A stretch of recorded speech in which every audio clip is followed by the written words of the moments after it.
Okay, we're going to get started. Good evening and welcome to the Wednesday, July 15th, 2026 meeting of the City of Worcester Planning Board. Apologies for the brief delay in getting started. My name is Connor McCormick and I will chair tonight's meeting.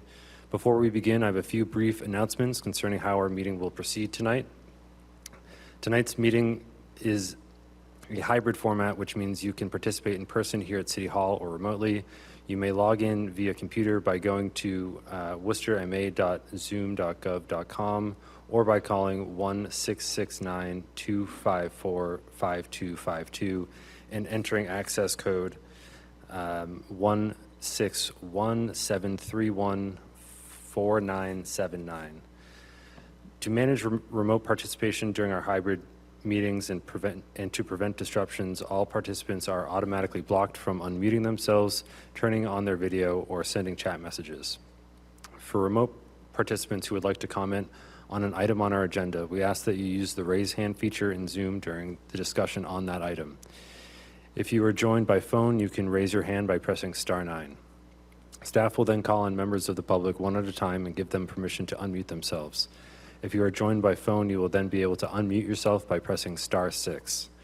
This is a public meeting, which means both that it is being recorded and that minutes will be taken and published at a later date. To help with this process, we ask all speakers participating in person to use the microphone, to please clearly identify yourselves each time you speak, and the first time you speak, please state your city or town of residence for the record. To help maintain an orderly meeting, please address all comments and questions through the chair rather than directly to any of the other speakers or applicants.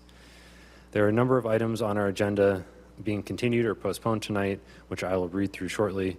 If you are here on one of those items, please note that no additional notice will be sent to you before the next meeting.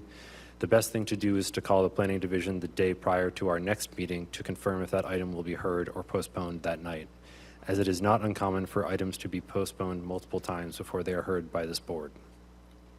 Once an item is called, there will be a brief presentation of the item, followed by any additional comments and clarifications from members of city staff, then an opportunity for anyone from the public to speak on that item before we proceed to board discussion and action. All applicants should be aware that approvals are generally conditional. Decisions are generally signed by the board at the next meeting where appropriate, filed with the city clerk the following day, which begins any appeals periods. Decisions are typically not released to the applicant until all conditions of approval have been satisfactorily addressed. It is the applicant's responsibility to address conditions of approval, and a lack of doing so may result in delays or enforcement. Applicants are asked to please call the Planning Division if they have any questions. Please also note that all approval votes will be by roll call tonight, which I'm going to administer when the time comes. And I will now read through the postponements. Postponed for item 1, 24 through 28 Chequesset Road and 09 Dominion Road, a definitive site plan in 81G and Chapter 12, Section 12, private street improvement. Request to postpone the public hearing to August 5th, 2026 and extend the constructive grant deadline to August 27th, 2026. And item 5, 114 Lincoln Street, a definitive site plan. Request to postpone the public hearing to August 5th, 2026 and extend the constructive grant deadline to August 27th, 2026. Do I have a motion on the postponements? I make a motion to postpone items number 2 and 5 for the public hearings to August 5th of 2026 and extend their constructive grant deadlines to August 27th, 2026. Second. All right, we've got a motion that's been seconded. Mr. King? Yes. Mr. Gelera? Yes. Mr. Toomey? Yes. And myself, yes. Okay, moving on to first item of new business, 483 Sunderland Road, a definitive site plan.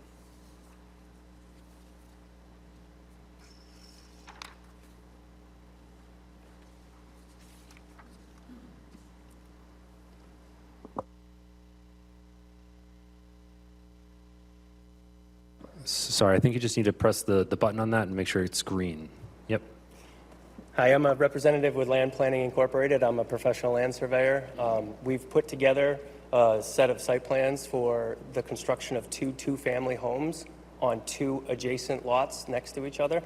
And because of site constraints with a steep slope by the road and a lot of shallow to bedrock on the lot, we've come up with a common driveway to give both lots a safe access. So you can see lot B has about an 8 to 10 foot drop off to the road near the front of the lot. And lot C has a 14 to 16 foot drop off near the front of the lot. And there's visible ledge on that drop off. So by bringing the driveway as far to the west side of the two lots as possible, we're able to avoid significant cuts through the ledge. We could develop these lots without a common driveway. That is definitely possible. But there would be a significant excavation on lot C through the bedrock and through the ledge. So this common driveway, this is a good host for a common driveway for two lots. One thing that's strange, the assessors does show this as one parcel, but the planning board has already approved two lots. And these are the approved two lots. We were asked to provide stormwater management. We didn't think it was possible, but we did find a little bit of material on the back of the lot in the last 10 or 15 foot of the lot, where the bedrock does go deep enough to allow us to provide some roof runoff infiltration. The proposed common driveway is 20 foot wide. The easement for the proposed common driveway is proposed as, I'm sorry, the pavement is 20 foot wide. The easement is 25 foot wide. And the slope of the common driveway does not exceed 8% in slope, and it has a leveling area at the top and bottom.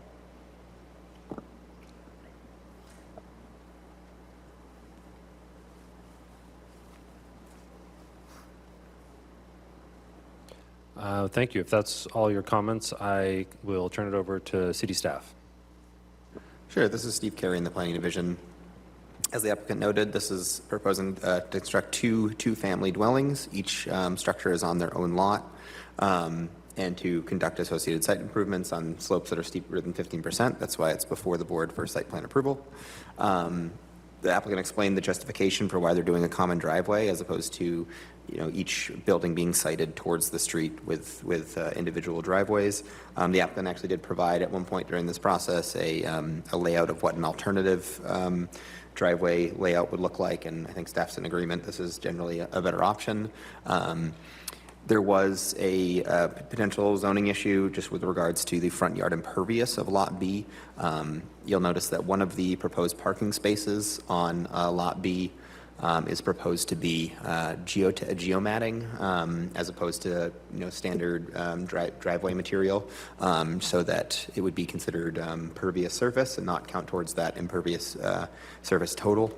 So we're glad to see that. As the applicant noted, there is significant amount of ledge on the site, but they were able to conduct test pits at the back of the lot where the infiltration units are proposed. The test pits that were dug actually didn't go quite deep enough to demonstrate 4 feet of separations. We do have a condition of approval relative to the infiltration units that a mounting analysis is provided, just demonstrating that those will work, as designed.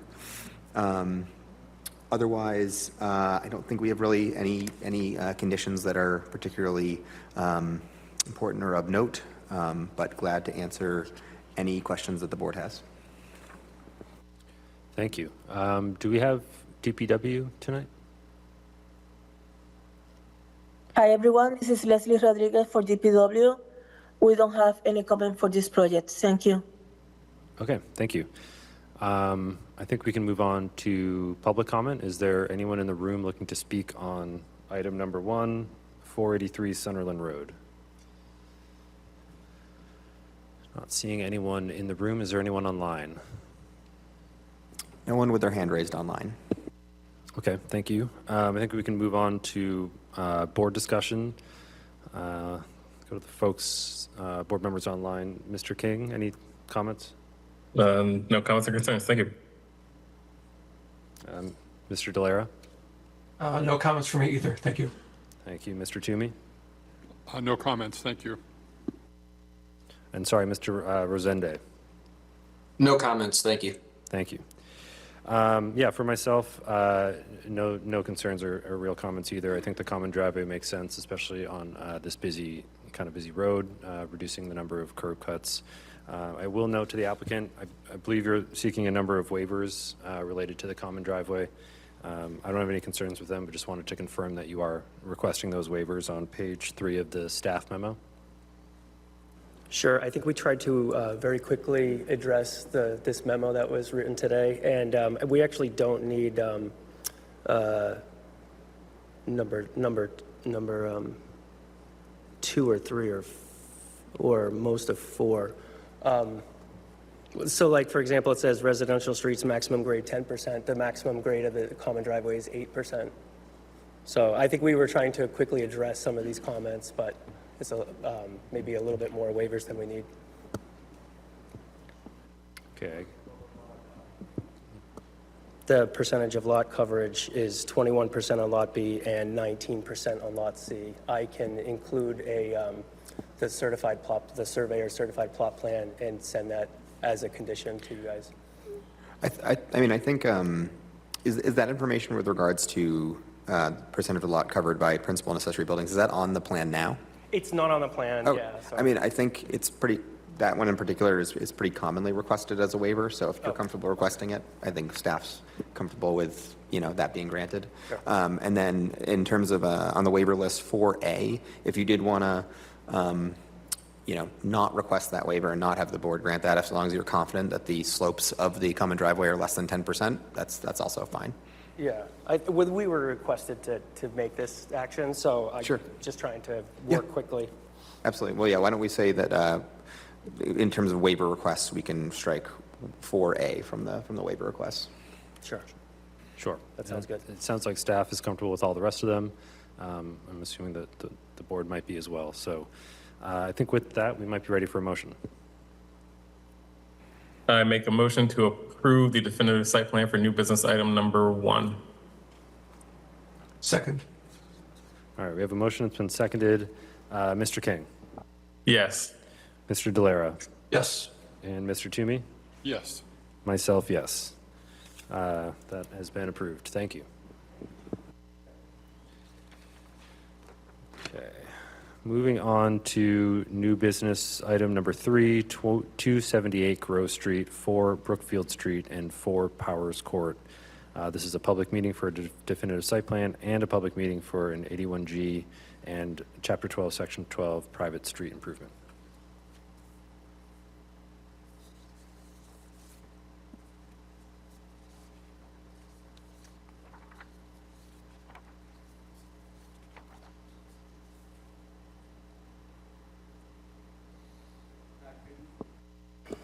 Good evening. For the record, Nick Dewhurst with Bowler, the civil engineer on the project.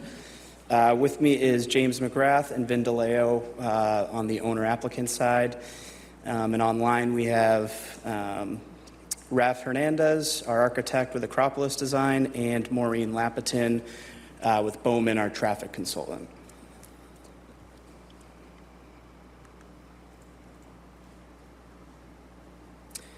So just to get everyone familiar with the site, so the properties, it's 3 separate parcels. So we have 278 Grove Street, 4 Brookfield Street, and 4 Powers Court.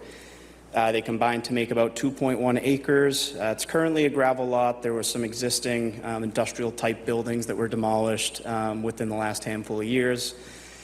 To the west is the trolley yard retail development, Grove Street running north to south on that sort of left side of the page, Brookfield Street running east to west, Powers Court kind of to the south of the property.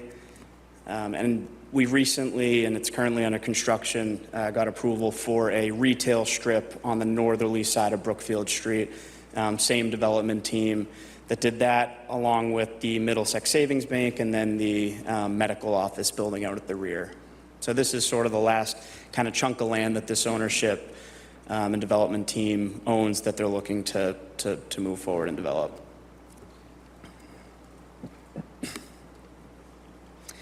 So this is our proposed site plan. It's a little bit outdated from the most recent version that was submitted within the past few days, but it's generally similar. So it's comprised of 3 separate buildings.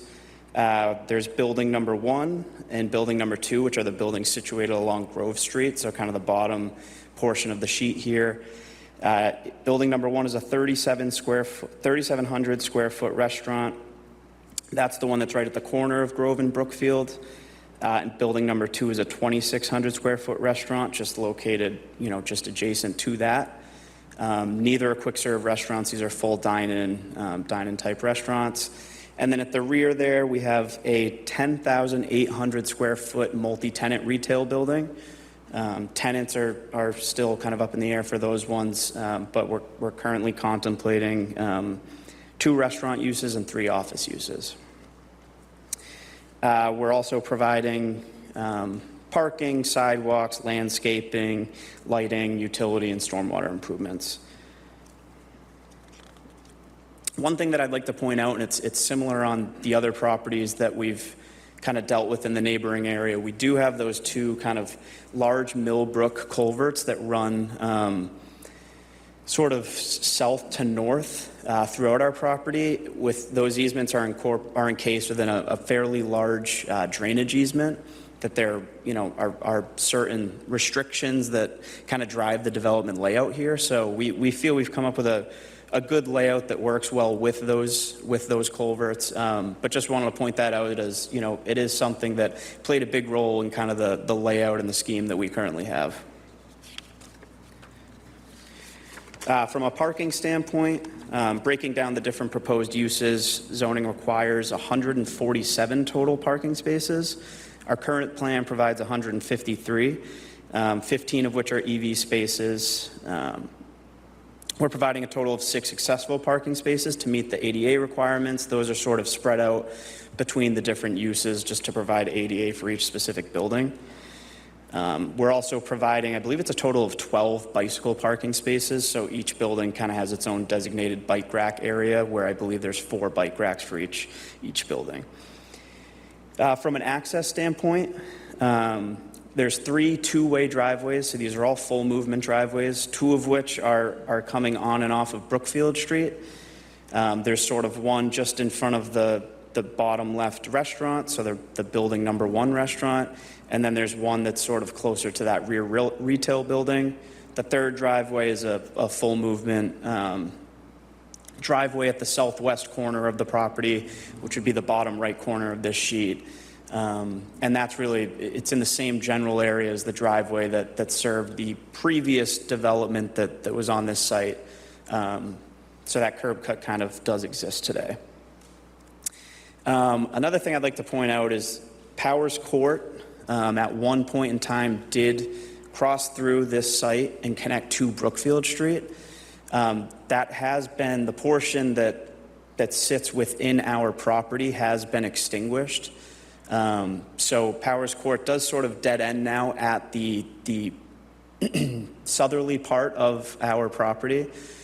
So we've worked closely with planning staff on providing a gated access there. There is still some legwork to be done with fire just to make sure that we're providing a gate that everybody is kind of in agreement on, just from a safety and access standpoint. Vehicular circulation throughout the site is pretty straightforward. It's all 2-way. There's no 1-way circulation. And as far as pedestrian access, we have new ADA accessible sidewalk connections to the 2 restaurant buildings to Grove Street, as well as Brookfield Street. We are also, and this was not shown on the previous plan, but the most recent site plan, which I believe is in this presentation, but nonetheless, we did submit an updated site plan. I think it was before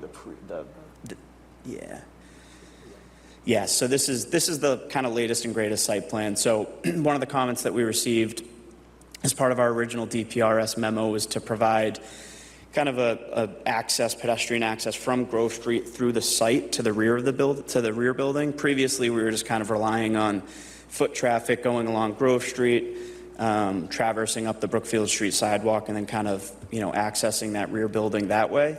We have changed that. We've kind of designated concrete sidewalks, raised crosswalks, just to sort of provide some additional walkability throughout the site. Just to highlight a few of the other plan differences, again, this plan that's on screen right now is the latest. So we removed one trash enclosure. We added some additional bike racks, as I sort of hit on. We added that sidewalk. Some of the EV parking moved around a bit. We did add, so we're going to be replacing all the sidewalk, the existing sidewalk along Grove Street, and then the majority of Brookfield Street along our frontage. In doing that, we're going to, recreate and provide new ADA ramps at the street entrances. If you look at the bottom left of that plan, you can see we're also providing a new sidewalk across Brookfield Street, and then also another new sidewalk that goes towards the trolley yard retail across the street. We're also repaving. We've agreed to repave up to the center line of both Grove Street and Brookfield Street. Again, that's along the majority of the frontages for both of those streets. I talked about removing one trash enclosure, so we previously had 4. The most current plan has 3, so really the idea is each restaurant sort of has its own designated trash enclosure, and then the rear retail building will share a trash enclosure that's sort of situated in that southeast corner on this plan. That'd sort of be the top right portion of the property. From a stormwater standpoint, we did receive comments from DPW about our stormwater approach, so we're currently exploring providing some sort of infiltration or detention, just some way to kind of better reduce the runoff rates before discharging. We do have 2 direct connections into those culverts, which we do understand requires a notice of intent with Conservation Commission. So that's something we'll be filing, and prior to doing so, we'll have our stormwater approach a little, further designed based off the comments we've received to this point. Utilities, we've also met with the water department specifically to talk about our water connection. The restaurants, the building 1, again, that's the one along the corner of Brookfield and Grove. That's going to go in, the water is going to tie into Brookfield Street. The other restaurant is going to go straight into Grove Street. And we did some testing for where our initial thoughts were to send the rear building water to, or get the rear or get the water from. And that turned out that those flows weren't adequate. So we're actually going to be getting water for that rear building from Grove Street as well. Sewer is relatively similar. We have a few different discharge points, but there's adequate sewer within Grove Street, Brookfield Street, and even within the site that we're tying the proposed buildings into. Landscaping, so we did submit a full landscaped plan. We're providing a significant amount of new landscaping throughout the site. Consists of multiple species of canopy trees, evergreen trees, shrubs, grasses, perennials, different ground covers. We have received, as part of our DPRS memo, a handful of comments specific to landscaping. So we have no objections to the comments that we've received to this point. So we'll absolutely be incorporating those into future plan sets. We've also provided a lighting plan. Just a series of pole-mounted light fixtures and building-mounted lights just to provide adequate light levels throughout the development. With that being said, the next handful of slides are architectural specific. So if Raf Hernandez is on and wants to speak to those. This is Steve Carey in the Planning Division. I will give Raphael ability to speak. Just give me 1 second. All right, Raphael, you should be able to unmute on your end now. Hello, Rafael Hernandez, Acropolis Design, Worcester, Massachusetts. Yeah, the first slide is the building in the front right side. It's a Cava chain restaurant, stucco facade, metal awnings, aluminum storefront, in a stone pattern based on the requirements from the tenant. Next slide.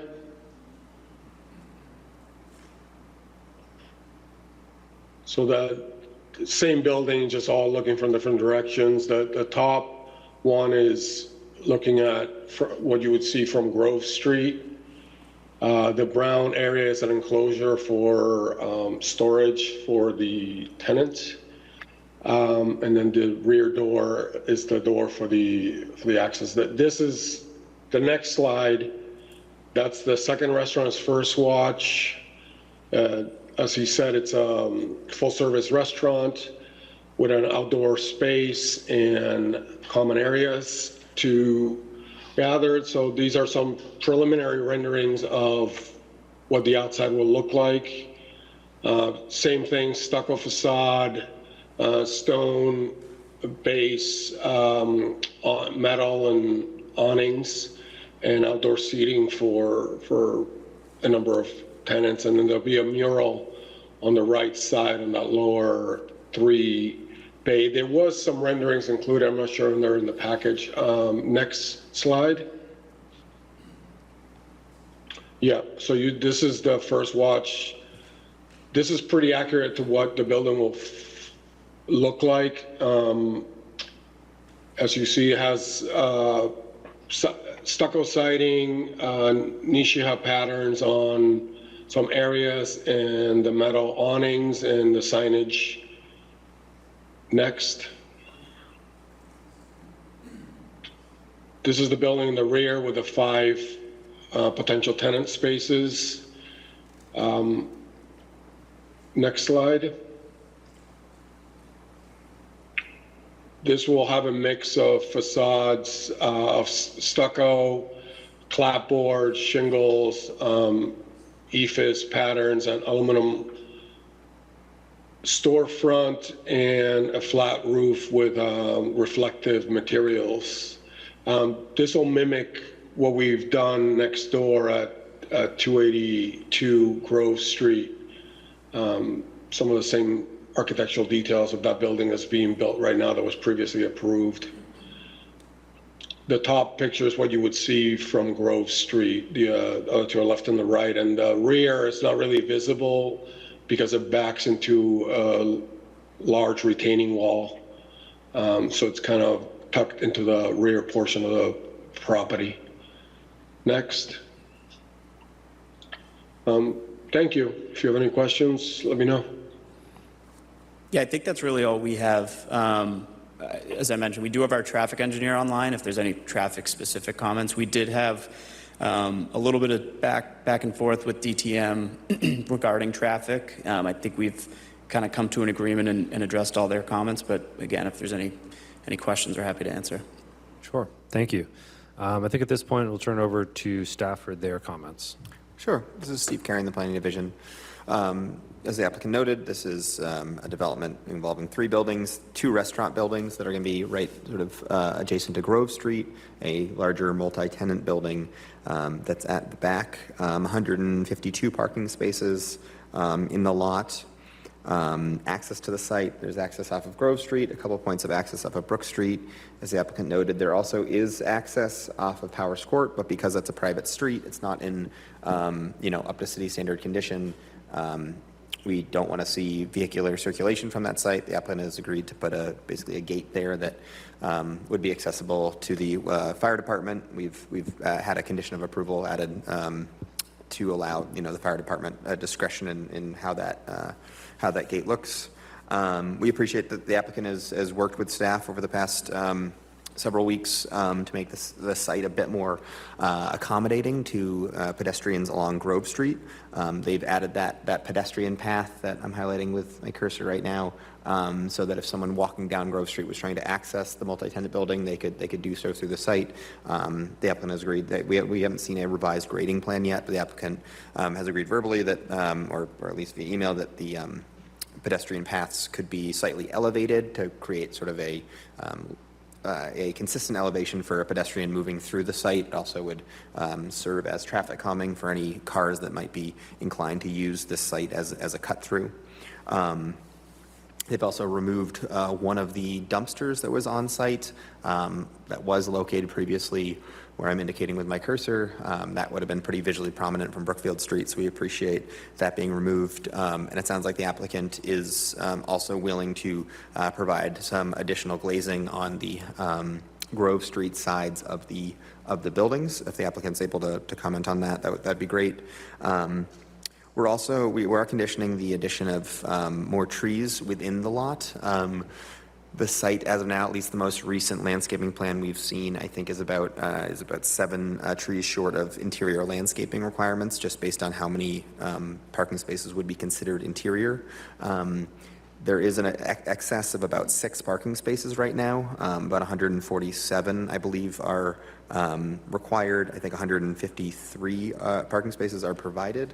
So with those 6 excess spaces, there seems to be some wiggle room there to provide additional landscaping islands. Obviously, those have to be located outside of the conduit that's indicated with those dashed lines that runs through the site. This is the Millbrook conduit. It ultimately drains down to Green Island. So understanding that is a bit of a site constraint for where trees can be located, but again, I think there is adequate room with the excess of 6 spaces to provide those interior trees. And then the last thing I'd just ask the applicant to comment on is just there are EV charging spaces provided, which is great. If they could comment on the level of EV chargers that they are anticipating, that'd be great. And then glad to know that infiltration options are being considered. This will be going before the Conservation Commission as well, and I imagine that will be a point of discussion there as well. But yeah, glad to answer any questions the board has. Thank you. I might give the applicant an opportunity to respond to a couple of those comments from staff. Yeah. So I think the first one, I think there's 2, the EV charging and then the glazing, which I'll turn over to Raf. But just to hit on the first one, the EV and the level of EV chargers that we're proposing, I did speak with the client, and we're currently thinking those are going to be level 2 chargers. And then Raf, if you want to hit on the glazing along Grove Street. Could they repeat the question?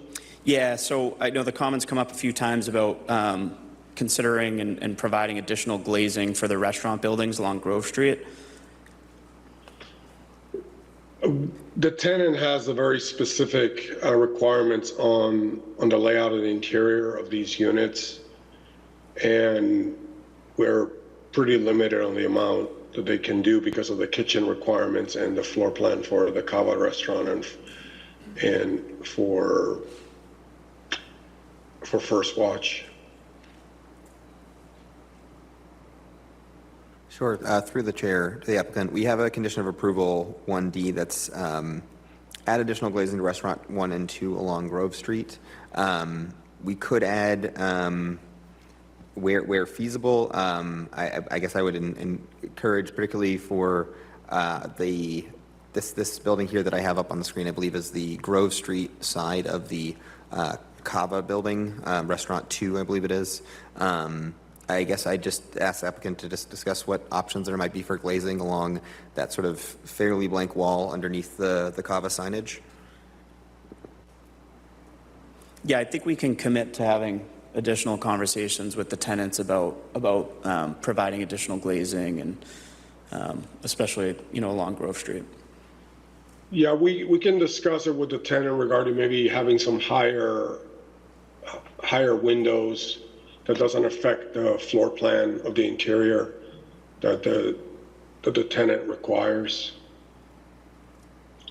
Because that side is where actually it's where the bathrooms are on the floor plan. I don't know if a floor plan was included for the Cava restaurant in the package of the interior. I don't know if I can share my screen. That's okay. Yeah, I think if bathrooms are there, that's obviously that's not a feasible location. We could add as a addendum to that condition 1D, unless demonstrated not to be feasible, if that language is acceptable. I don't think we have any objections to that. Okay, great. Same.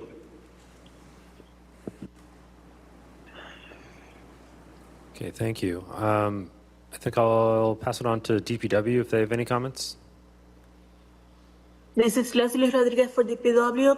The only additional comment that I will have before, in addition to the one that was already provided, is that we will require an additional bonding. This bonding is not a request it's not a condition for this moment, it's a condition for when they open the permit. We just want to notify the applicants beforehand. Thank you.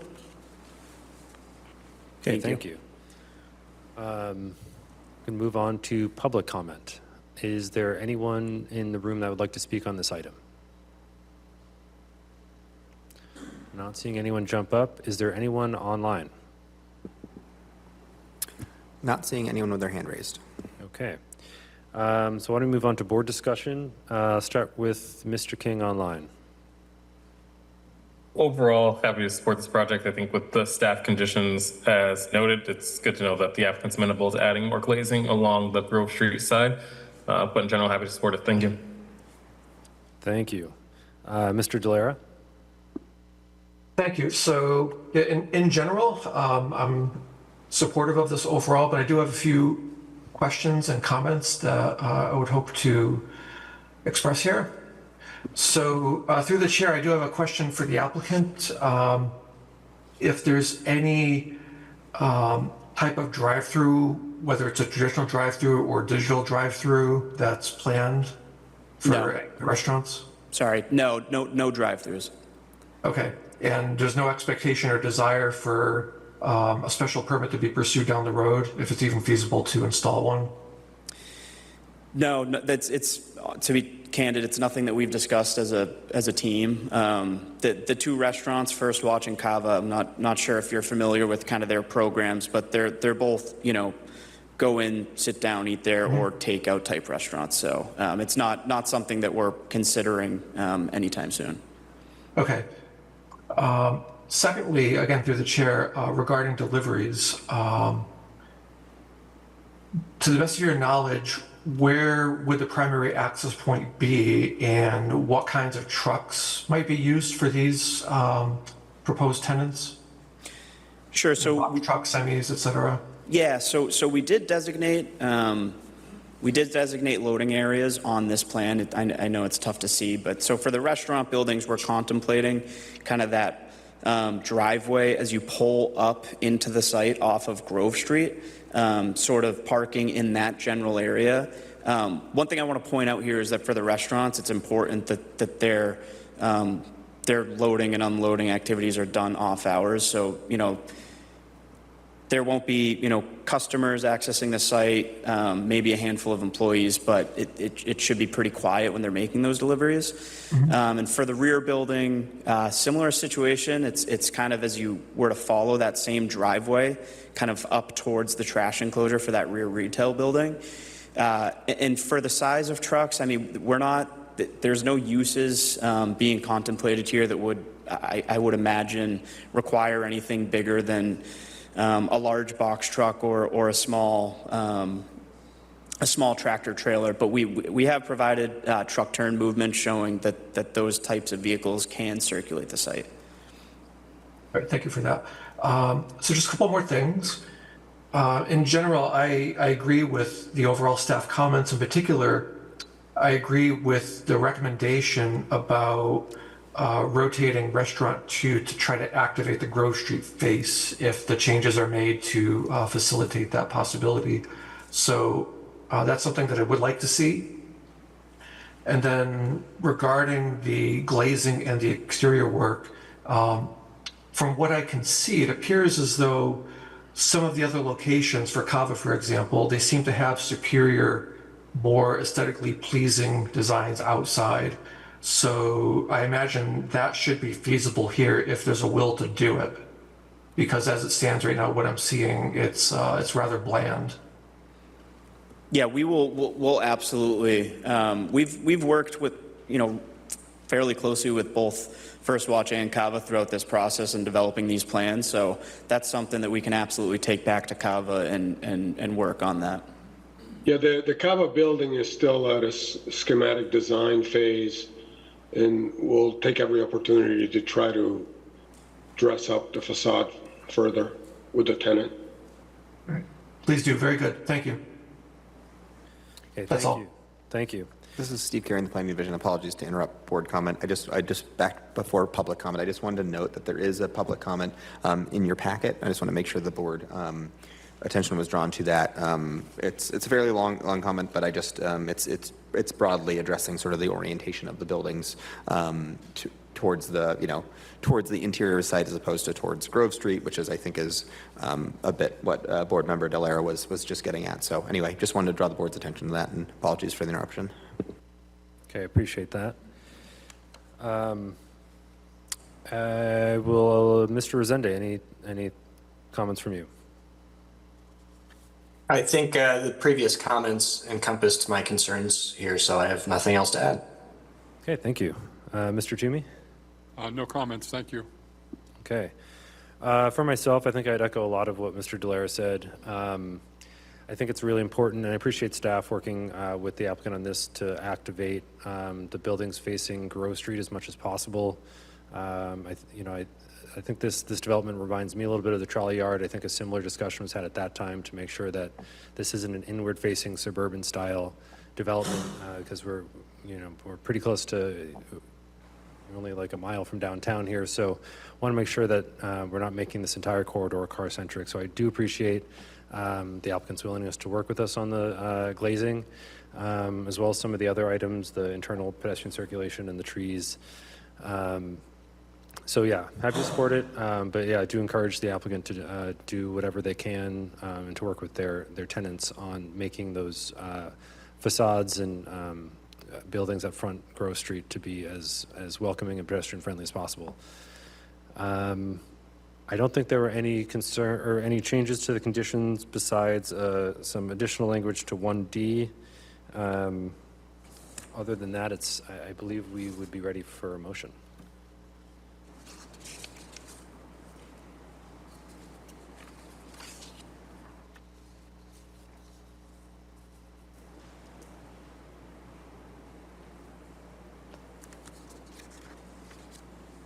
Mr. King, would you be able to?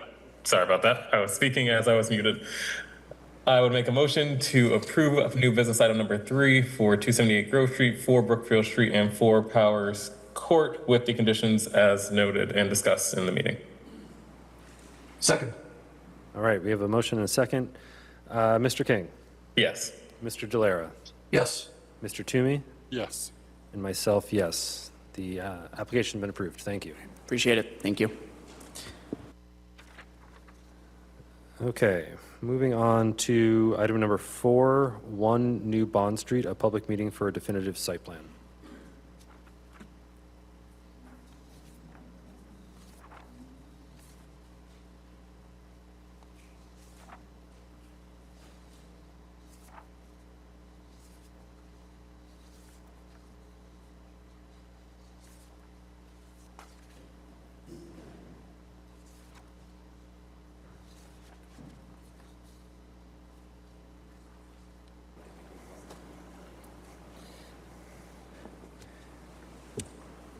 Good evening, Mr. Chair.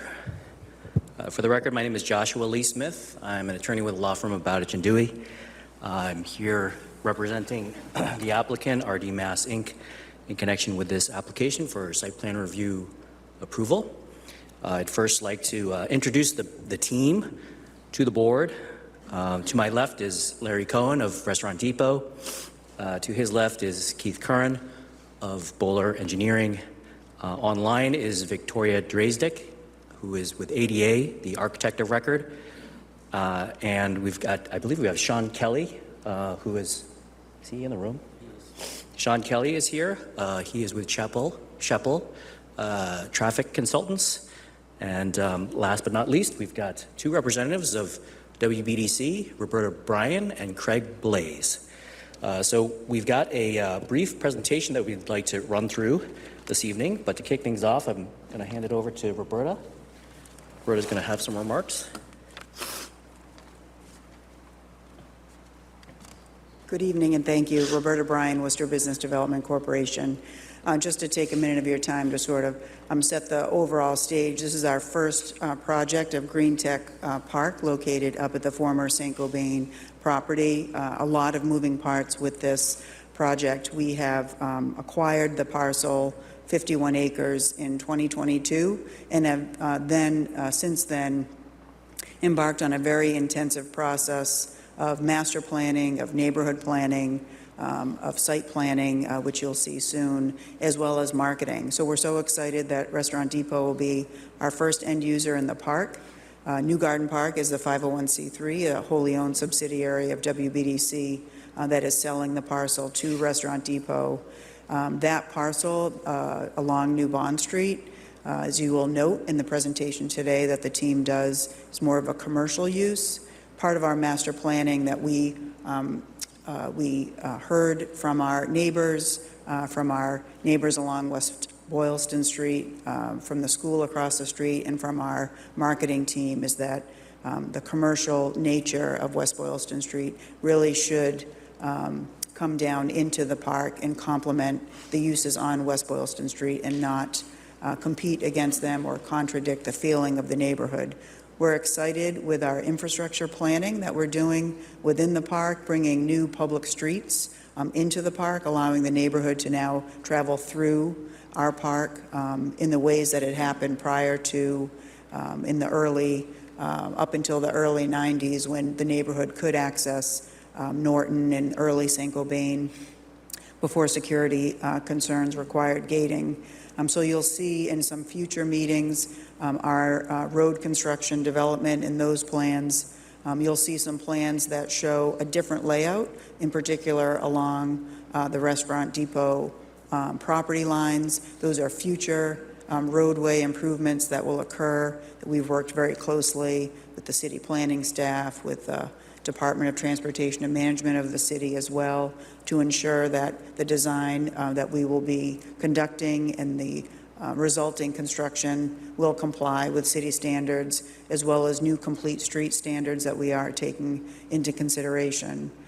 We're also working on entirety of access of 3 points into the park: Shore Drive, which has a signalized intersection, Ararat Street, and what is now called C Street, which will be the first road that gets constructed, and then up to the planned north New Bond Street with West Boylston Street as it exists today.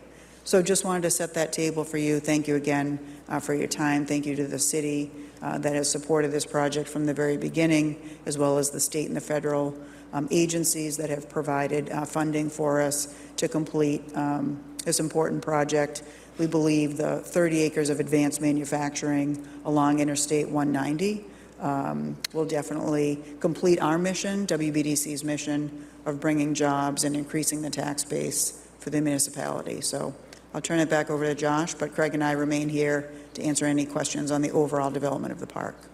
Great, thank you. Thank you.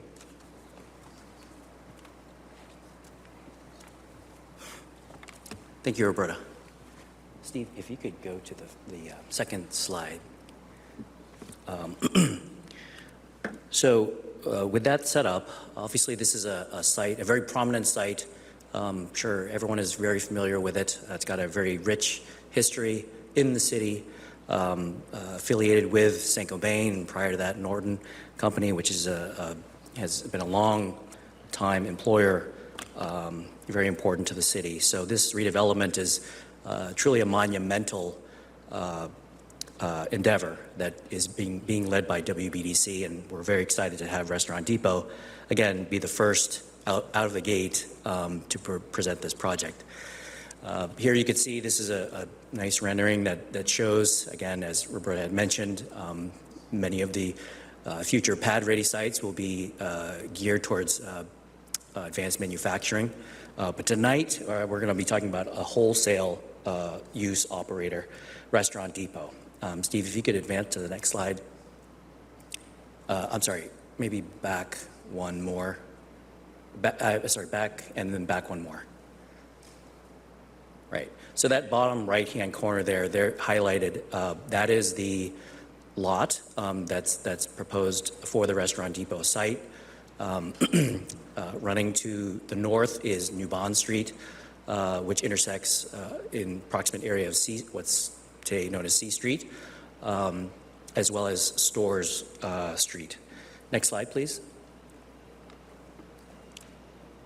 And then here is the layout showing potential future additional pad-ready sites, again, running from West Boylston Street, running southerly, and then you hit the bend of the road along New Bond Street to the Restaurant Depot site, and then continuing on to C Street, and then ultimately to Ararat Street. Next slide, please. And one more. So this slide, and it may be a little bit difficult to see online and in the audience, but the purpose of this is to show that this project is unique in a few ways, but one of which is, and Roberta had alluded to this project, sequentially, it's being presented to the board in two iterations. One with respect to the current street layout. So we'll show how the project is going to be sited and the building is going to be constructed in relation to the current layout of New Bond Street and Storrs Street. However, once Restaurant Depot acquires title to the lot and then constructs and builds and becomes operational, New Bond Street will be modified, as Roberta had mentioned. So as part of what we've submitted tonight and as part of the planning and design, we have designed the project with that first iteration of the current street layout, and then looking forward into the future, contemplating the future street modification of New Bond Street and the modification of Storrs Street. So, and the good news is that both iterations fully comply. So this project is a so-called by right use, by right project, in that only site plan review is required. Dimensionally, with respect to parking, everything complies. But the red outline there shows the future road layout as it will be reconfigured. Next slide, please. And here we've got the proposed site plan. So I should step back a moment and just let you know, as I had mentioned, Restaurant Depot is a wholesale operator. They're in the business of selling bulk-sized goods, food-based products, to businesses and, as you can imagine, restaurants. That's the business they're in. So what's being proposed is approximately 50,000 square foot building. The lot on which it will sit is about a little over 4 acres in size. And again, it'll be slightly adjusted as the street gets adjusted and modified. So about a 50,000 square foot wholesale building. And the site is entirely within the manufacturing zone. Coupled with that will be accessory surface lot parking spaces. So in total, there will be 171 parking spaces, which is completely right-sized for Restaurant Depot's operations. Restaurant Depot owns and operates a number of facilities throughout the Northeast, including Massachusetts, and surrounding areas near Worcester. So we believe that the number of parking, in terms of the size to parking ratio and knowing their customer demand, that 171 parking spaces is exactly appropriate. I'll also mention, and I believe Roberta mentioned this, there are 3 means of access to and from the site, 2 along New Bond Street and 1 along Storrs Street. A total of 5 loading bays will be provided for trucks to traverse in and out. The truck loading bay area is on the right side, or I believe that's the southerly side or easterly side of the property, and along that side as well will be the employee parking area. In addition to that, we've also provided a number of amenities, including there will be exterior secured covered bike storage, as well as open space areas for employees. We've had a number of meetings with staff, even pre-filing. This project has gone through a few modifications, largely in part due to Michelle and her team, and feedback that we've received from them. A lot of thoughtful comments, including reconfiguration of the building to provide for more efficient access for vehicles, but also more efficiency with respect to pedestrians traversing to and from the site. In addition, we've added a number of trees in response to staff comments, as well as provided some additional screening, and as I'd mentioned, some open space areas, again, for employees. The site is quite constrained with respect to the grade, but we've managed to design for that and still be able to provide upon a lot of the goals and objectives that the city staff typically has and this board with respect to walkability of pedestrians. So we've added some walkways, one of which I think we'll get into a little bit more detail later, for pedestrians and customers coming to and from the building. With that, I just wanted to give that brief overview, and I'm going to hand it over to Keith, again, civil engineer of record.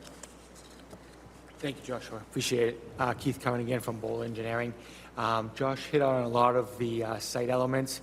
Then he also touched on the grading. So as you turn New Bond Street to Store Street, the grade significantly raises. So that was one of the site constraints. So there is a small retaining wall down in the bottom left, which is the southwest corner to note by that access point. And then again, later on, that we're going, it's not shown on this plan, but we're going to add a walkway along adjacent to that southwest access. That will get you also to the front door. So therefore, you'll have pedestrian access also at all three of the vehicle access locations to connect to the right-of-way.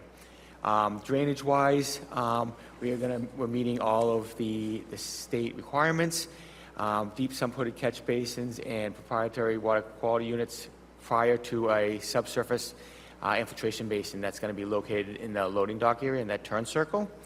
And then for utilities, again, everything's obviously public. The water and gas will be coming off of Store Street.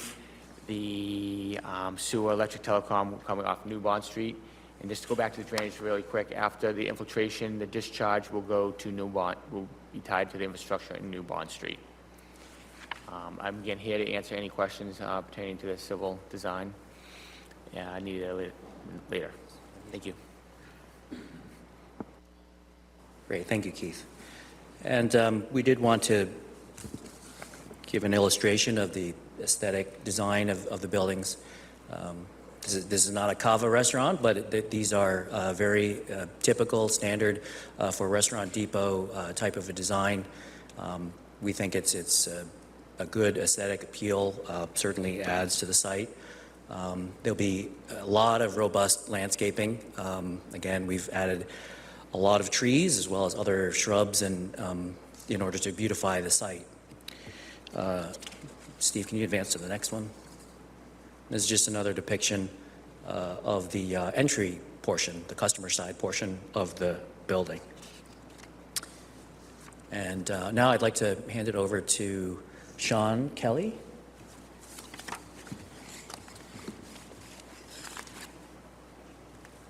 Good evening, Mr. Chairman and members of the board. For the record, Sean Kelly with Chapel Engineering.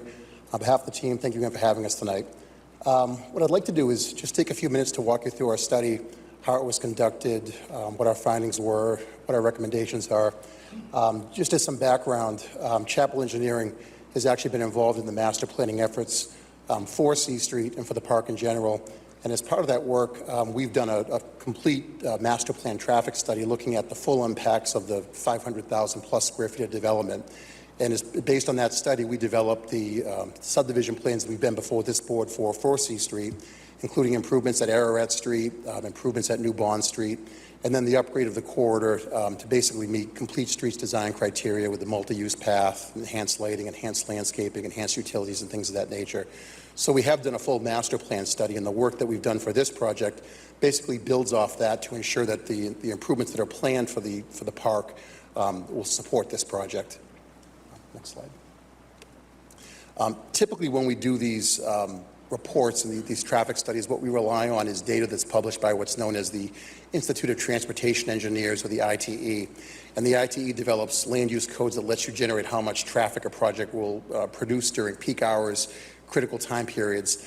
Unfortunately, the ITE does not have a land use code specific to this use. There are warehouse rates that are frankly too low. There are rates associated with larger clubs such as a BJ's or a Costco that quite frankly are much too high. So what we've done is we've utilized empirical data that was collected at 6 operational restaurant depots, 4 in New England and 2 in Pennsylvania.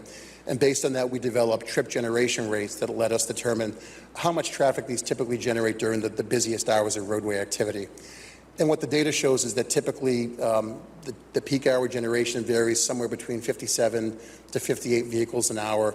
It's about 25 to 35 vehicles entering, about 25 to 35 vehicles exiting.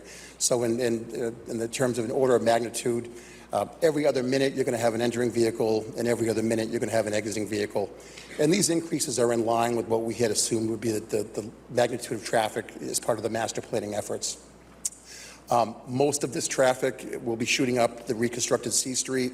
We've recommended and designed improvements to Ararat Street that will facilitate traffic entering and exiting the park. It's a convenient, one intersection away from the 190 interchange, and that's going to be really the regional gateway to and from this project.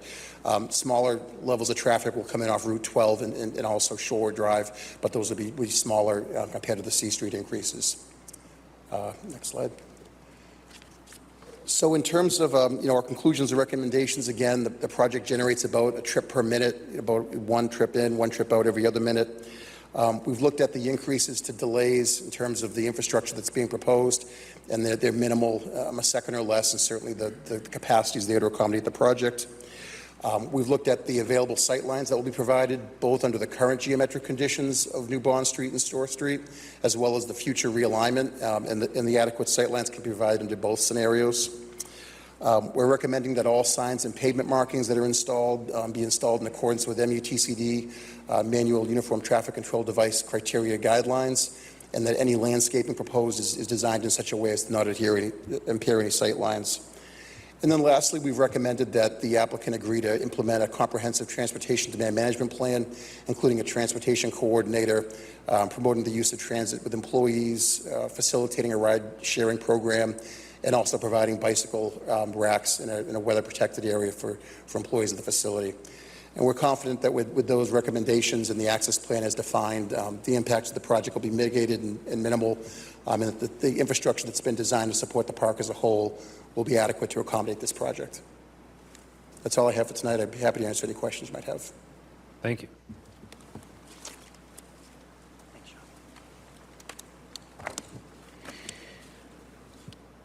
So that concludes our formal presentation. There were a number of comments that were set forth in the DPRS memo, which I'm sure we'll get into.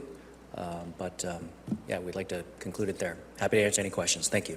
All right, thank you very much. Yeah, let's turn it over to planning staff. Sure, through the chair, this is Michelle Smith in the city's planning division. We've heard a lot about this project, which is the first within the Green Tech Park, which is an exciting benchmark for not only New Garden Park, WBDC, but also for the city. So exciting to be here.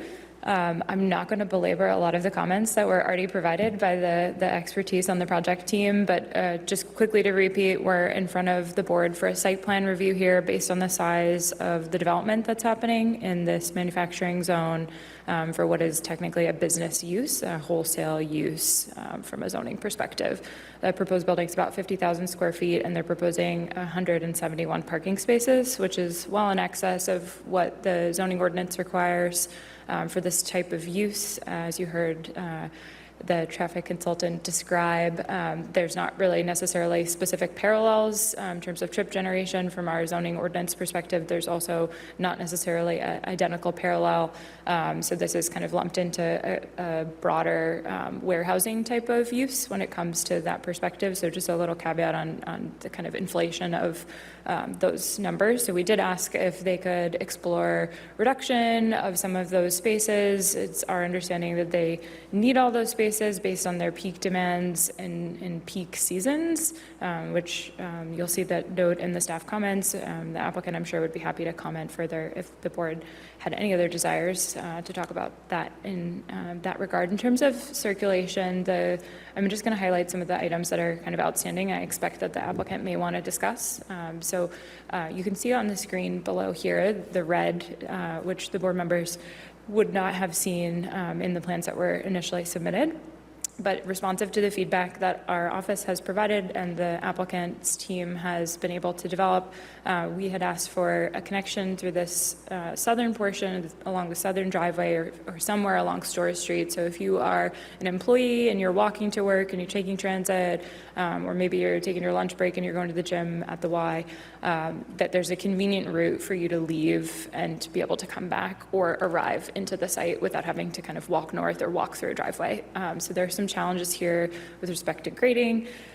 So the applicant has proposed this design with some concerns in terms of the requirements for accessibility. We were able to consult with our colleagues at Inspectional Services and the Department of Transportation and Mobility, and everyone feels pretty comfortable, understanding that we don't think that it would be an infringement on any of the requirements of any of the codes to construct it as they're proposed, given the accessible access is proposed on New Bond Street. But we do have some language that we've conditioned with a couple updates that you'll see in red related to enhancing flexibility and ensure that it's, unless it's prohibited by law. So that's 1A. So we've made some modifications to that. Another number of the other comments relate to enhancing landscaping to comply with the interior tree requirements or adjust some of the other plantings to create additional buffers. The site, while it's located within this larger green tech park, really this kind of industrial park being redeveloped from the former St. Gobain use, and prior to that, Norton Company, it is across from Abby Kelly Foster Charter School, so we do have a kind of sensitive receptor, despite also abutting lovely 190 and a railroad bed. So we do have, some other less sensitive receptors, but one that is. So there are some requests there for additional screening and landscaping, which we believe the applicant was amenable to. Happy to go over those in more detail, but again, not going to belabor all the specifics of those. In terms of other comments, we did have a comment consistent with what the board has required on other projects, including the site to the south for St. Gobain's administration building and other projects with similar context and visibility related to rooftop equipment. Typically, the board requires that be set back and then screened if it's visible from the surrounding public realm. Given the elevation change for the highway, we think likely it won't need any screening, but it's possible that it may. I think the applicant may have some reservations around that. We did try to adjust the language to be a bit more flexible, and we did shift that condition to being prior to building permit to ensure that they've been able to fully develop out the MEP plan for the building, which they, I think, don't have at this point in time. A couple other items got shifted if board members had looked at prior iterations of this. And in terms of what you heard Roberta Bryan talk about related to the timing and sequencing of this project, it is the first, which is exciting, but it's also kind of dovetailing with other work that is underway. So the board members are familiar with the C Street subdivision, approved an A&R to configure this lot in the shape that you see here out of a previous larger lot. So a lot of these pieces are kind of moving pieces, and they haven't necessarily come to fruition, specifically the future interconnection. So there's some nuances with the road, the future road, and the ownership. So you'll see in our conditions a few additional items that are a little bit unusual just because of the unusual nature of the kind of timing and sequencing of that, which I think the applicant was agreeable to. And that does include a plan which is consistent with what the board had required for the subdivision related to the offlining of the gates that currently control or restrict access to the site, because a portion of this, if the board members recall, a portion of the site south of Storrs Street, it ends up being essentially private property, even though it looks and functions like a street. So for public access and avoidance of confusion, we have a request for that to just be pulled forward and paralleled prior to the building permit to make sure that we all are on the same page about the timeline and plan for adjustment to those controls for circulation adjacent to the site, and which obviously gains access to a portion of the site, and I believe about 10% of the trips anticipated would come from that direction. So that's where that condition is coming from. Otherwise, I think those are the big sticking points. So the one additional item which I think the applicant wanted to discuss further was our standard condition related to light temperature. Our typical condition, the board members will be familiar with, is a 3,000 Kelvin light temperature, which is a warmer, closer to yellow light that's on the white spectrum, but shifting more towards that white light to avoid shifting towards the blue light. We're all familiar with negative health effects associated with blue light. There's some effects on wildlife. So this is essentially the standard that's set forth by the Dark Sky International, which is an entity that certifies fixtures for minimization of light pollution. So that's where that standard comes from. And it's been something that the board has put forward over time, many years at this point, as a condition for projects, was a condition on similar projects in this vicinity, including projects to the north, as well as the administration building for Saint-Gobain to the site that was recently constructed. Finally, we just have a request for an update related to stormwater report, just reflecting that this is new development, not redevelopment, and then some conditions that pull forward the transportation demand management plan conditions that were recommended from the traffic study, as well as some adjustments to our typical conditions for construction management plan to just emphasize the proximity to the school and ensuring that there's some coordination about peak hours, not just with typical traffic, but also with that particular drop-off pattern to avoid having, equipment be delivered, needing to stage in the street for whatever reason. Unlikely to affect it just given the size of the site, but is something that was included in there given that sensitive receptor. I'm happy to talk about anything else, but I think our council likely has conditions that you want to discuss modifications to. Okay, thank you. Before we turn it back to the applicant, I'll just check with DPW to see if they have any comments. Leslie Rodriguez for DPW. We don't have any comment at this moment. Thank you. All right, that was easy. Would the applicant like to respond to staff's comments or call out any conditions that they had a concern with? Yes, Mr. Chair. So I'll briefly touch upon the parking, as that was something that, having represented other applicants in the city for various types of uses, I know that the board can be sensitive with respect to sites being overparked in certain circumstances. Oftentimes, however, it really becomes somewhat of a case-by-case basis based on the nature of the operator's business. So in this case, Restaurant Depot, as a couple of items that Michelle had mentioned, there are peak periods. This is somewhat of a seasonal business. During certain holidays, during certain points of the year, there is more customer demand, certainly. And Restaurant Depot has actual direct experience in certain locations where they've been underparked, and then they get customer complaints. They can potentially lose customers in that circumstance. That's not a good thing to be underparked when customers have a high demand. So there's a seasonality component to the parking. In addition to that, one analogy, one way to think about it is, so this use category is under the City of Worcester zoning ordinance, falls under a wholesale use. So if you think about a typical either wholesale operator or a distributor type of a operator, those types of operators, they do have a certain number of employees that come and go, but they are largely have truck traffic that's coming and going. Trucks coming in, trucks going out. In this case, this is the big key difference here is that you've got your customers coming to and from the site, as opposed to a typical wholesaler where you've got freight going in and out with respect to their truck deliveries, going out to the end users. Here, the customers are actually coming to and from the site. So it's almost likened to a retail type situation, although the building commissioner clearly agreed that this is a wholesale use. So that is in large part why the technically under the Worcester zoning ordinance, this is a 1 space per 1,000 gross floor area ratio requirement. As Michelle mentioned, it is, and as Sean had mentioned as well, it is a bit of a unique animal in that you've got that sort of unique operational aspect that I just described. So that's with respect to the parking. And again, a lot of this is based on empirical firsthand data. Restaurant Depot certainly knows its operations and the demand based on the size of the building.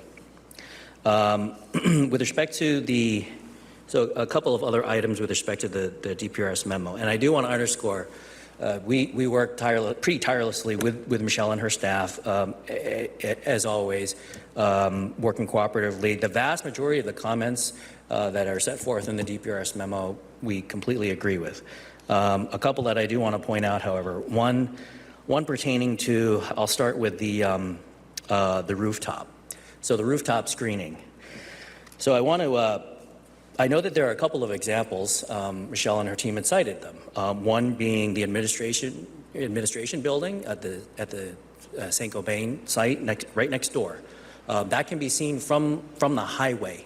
And so just fast forwarding a little bit, the only real issue that we have with this comment this item 3, is really, we like the fact that it's confined to the rooftop. However, when you're talking about streets and the public realm and visibility from the public realm, I think right now the intent is that also includes if you're at the vantage point looking from the highway. So if you're driving 60, 70 miles an hour on the highway, if you can see the utilities on the rooftop of this industrial building, that's also inclusive in this comment. So we're hoping to strike that one component, that because we're quite comfortable that from the actual public ways, the city ways, the row, New Bond Street, Storrs Street, and the surrounding local roads, that the rooftop utilities will not be visible. But from the highway, you can't avoid it. Now, I do want to qualify that, however. So this is a little bit distinguishable from even the administration building that Michelle had mentioned. And Steve, if you could advance to the last slide. So there's also, in addition to this, there's a tree line buffer here. Yep, you had it. There's a tree line buffer that runs right along the highway. No, sorry, actually you had the aerial. Yeah, right there. So you can see that tree line buffer that runs right along the highway. So there already is, and we're not touching that. So there is some already baked in screening, and those are mature trees, by the way. So that will provide quite a bit of cover. The administration building, by the way, is to the plan right of that. So there'll be a tree line buffer, and as I'd mentioned as well, in addition to that, this is an industrial building, and it's not distinguishable from an administration building. I think Michelle, or one of her team members, had also mentioned there's another example from the highway over on Washington Square. Again, it's not an industrial type of a building. So we feel as though it's having rooftop utilities, yes, from the ground with respect to the public ways, city operated rights of ways, that makes sense for visibility. We're okay with that. But from the highway, it's just unavoidable. So we'd like to qualify that item number 3. And then secondarily, with respect to the lighting. So the lighting, this is item 18 on the DPRS memo. On this one, again, the only issue that we have here is that it's suggesting a warmer temperature of 3,000 Kelvin or less.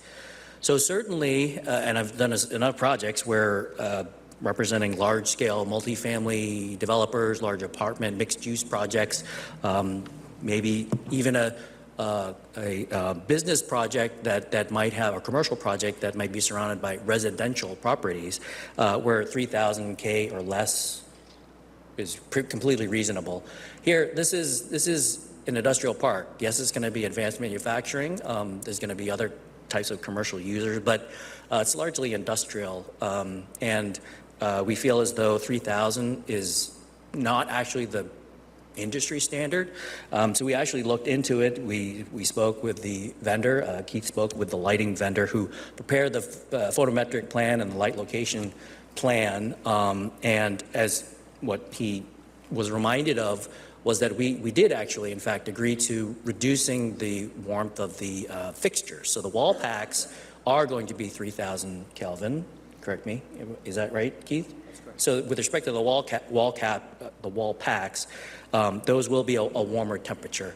However, the light poles, the freestanding light poles, are this particular manufacturer, which is a pretty standard manufacturer, doesn't include 3,000 Kelvin for freestanding light poles because it's not really standard. It's not quite as common. So I wanted to point that out. And really this, ultimately it comes down to safety. One of the first things when we were coming together as a team, there are certain pick lists that I was describing to Keith and his team as to what you might anticipate that the city would be looking for. One of which had to do with the light locations and the spread of the light and spillage and whatnot, but also the heights of the poles. So we know from experience that the city typically, including in industrial areas, industrial properties, doesn't like to have the poles themselves exceed 20 feet. So we explained that to him, but if you have a taller light, it can cast a broader light over the parking lot. If you have shorter poles, then you need more of them.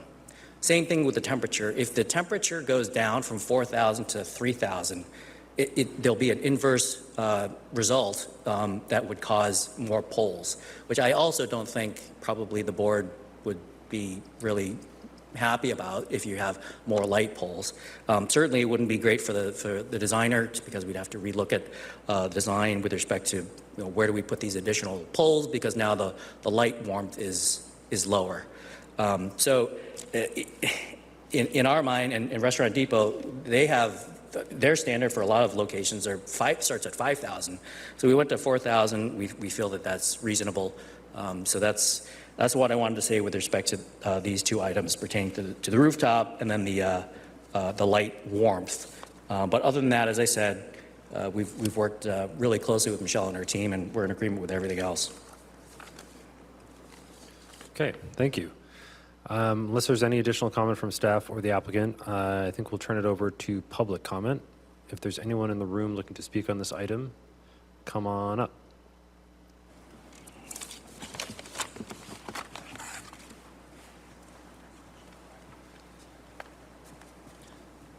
Thank you. My name is Tony Economo. I'm the District 1 City Councilor in this area.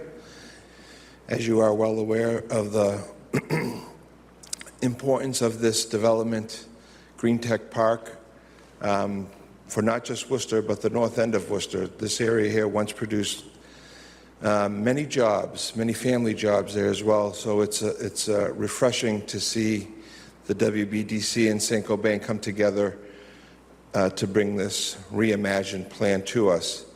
And further on top of that, I am here to speak in support of Restaurant Depot's site plan and encourage you to look at it and approve it this evening so we can get started on this next phase in this chapter of Green Tech Park. Thank you. Thank you. Anyone else in the room looking to provide comment? Not seeing anyone in the room. Anyone online? This is Steve Carey, not seeing anyone with their hand raised. Okay, thank you. All right, so we'll move on to board comment. And I'll just kind of try to summarize what we just heard. It sounds like the applicant is generally okay with most of the conditions except for looking to have a discussion on number 3 related to the roof screening and number 18 related to lighting. With that, I would turn it over to Mr. King online. Do you have any comments? Sorry, I'm off mute. I'm just, I think overall what I would have brought up was brought up by staff, so happy to proceed. Thank you. Okay, thank you. Mr. Delara. Thank you. I have no comments or concerns. I also am happy to support this. Thank you. Thank you. Mr. Resende. I'm pleased to see this development. My only comment is that I would keep the lighting fixture condition. I know this is an industrial park, but it's in a valley surrounded by residential areas. And I think it's important to keep that light pollution down. Okay, thank you. Mr. Toomey. No comments, happy to support. Okay, thank you. For myself, also very happy to see this project moving forward. Obviously, this team has been in front of the board quite a few times for different aspects of this larger project. Exciting to see the first actual site coming forward. With regards to the two questions that we have in front of us on the roof and the lighting, I would agree with my colleague, Mr. Resende. I would support keeping the condition in for the 3,000 Kelvin temperature lighting. That is a condition that I've been on the board for 6 years, and we've consistently used that for every development. And I wouldn't really want to start a precedent, especially in a highly visible location, and in a location that has the opportunity for several more sites to kind of waiver from that. I understand it may result in requiring a few more light poles to be installed on the site. But again, I think this is a standard that we've conditioned in many projects, and I'm not sure that I would support wavering from that here. Similarly with the screening, I know the screening has been something that we have looked at in many projects, and I would, I think it would apply here similarly. I understand, there's concern looking at it from the highway, but I think the way that staff is viewing this condition and considering the aesthetics from the highway, I think that's an important thing. I'm not sure if the rest of my colleagues have any additional thoughts on keeping those two conditions, but that's where I stand. I'm happy to support the project overall. I just would want to get some clarity on these two conditions before we move to a vote. Does anyone on the board want to chime in? I'll go ahead. I'm in agreement with you, and I would prefer to see staff's recommendations adhered to. Agreed. Mr. Chair, can I just, for clarity, how many voting members are there tonight? 4? 4. 4. Through the chair, just to clarify in terms of membership, we have online Board Member King and Board Member Rosende. And Board Member Delera. Oh, I'm sorry, and thank you. Yes, so we have 4 voting board members. Mr. Rosende is an alternate and is not voting on this because it is a definitive site plan. It sounds like Mr. Delera and Mr. King are also supportive of keeping those two conditions in. I don't know if Mr. Toomey has any additional thoughts. No, I would agree to keep those. Okay. So I think that's the position of the board at this point. If the applicant is willing to work with the board and the staff, I think we would be ready to move to a vote on this. I would make a motion to approve. I'm sorry, Mr. Chair, can I confer with my client? Sure. We were actually, yeah.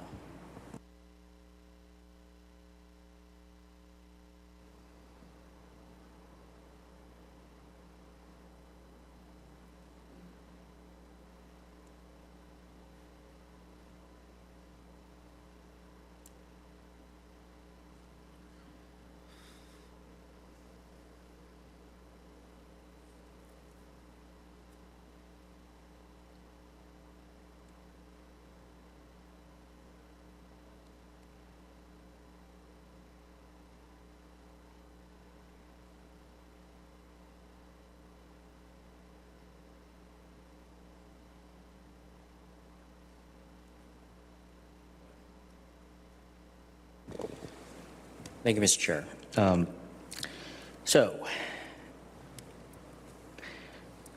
One question that we have with respect to the rooftop equipment, based on the elevation of the highway, the question and concern really pertains to how does one screen the utilities from that vantage point? And how do we take into account the tree line buffer? Because we feel, again, that constitutes screening. So are we trying to make these completely invisible or just minimize it? I mean, and that becomes quite subjective. Sure, through the chair. I can maybe clarify and then I'll have the board members comment, but specifically the language states minimize the appearance. So there, that's something that staff would work with the applicant on to ensure that what's proposed is appropriate given some of the surrounding effects, including the change in elevation of the highway, the mature landscaping that we see in some of the locations that you can see on the aerial image here, as well as the proximity to the railroad and the kind of berming effect that may create depending on what portion of the site. So we would work with the applicant on that. We're not looking for any form of like enclosure along the top. It would be perimeter is basically what we would be looking for if there was screening that was necessary around the perimeter of whatever mechanicals are, which I know, maybe the applicant has a sense of, but in terms of staff's perspective at this point, we're just not sure what that might be. So that's my generic response as to kind of preserve flexibility for the variety of features that may end up there. I believe, based on the conversations we've had, everything is going to be recessed in towards the center of the roof, which should also help from screening. I think likely this vantage point that you're seeing here, I think it's unlikely that we'll have concerns about that particular vantage point, but perhaps from the north, from the south, again, I think the railroad and the elevation of the highway probably won't be an issue. But ultimately, it's up to the board to make the call and make a determination. The applicant did request to essentially keep that, but just clarify that the public ways exclude Interstate 190.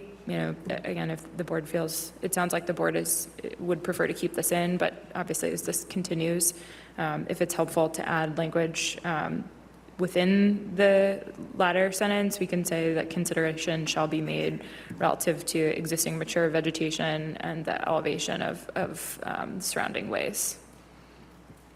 Happy to have the applicant suggest other language that helps them get more comfortable, but ultimately it's the discretion of the board.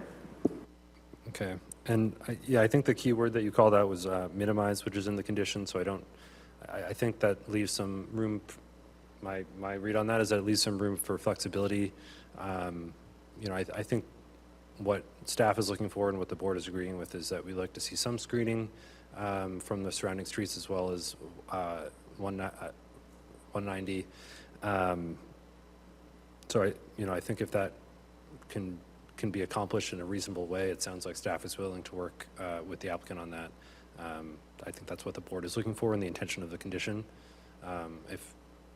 Would the applicant be open to some of the additional language Ms. Smith just suggested? I understand what Michelle is saying. It's still not a science. It's not. It's sort of a black and white type of a scenario here.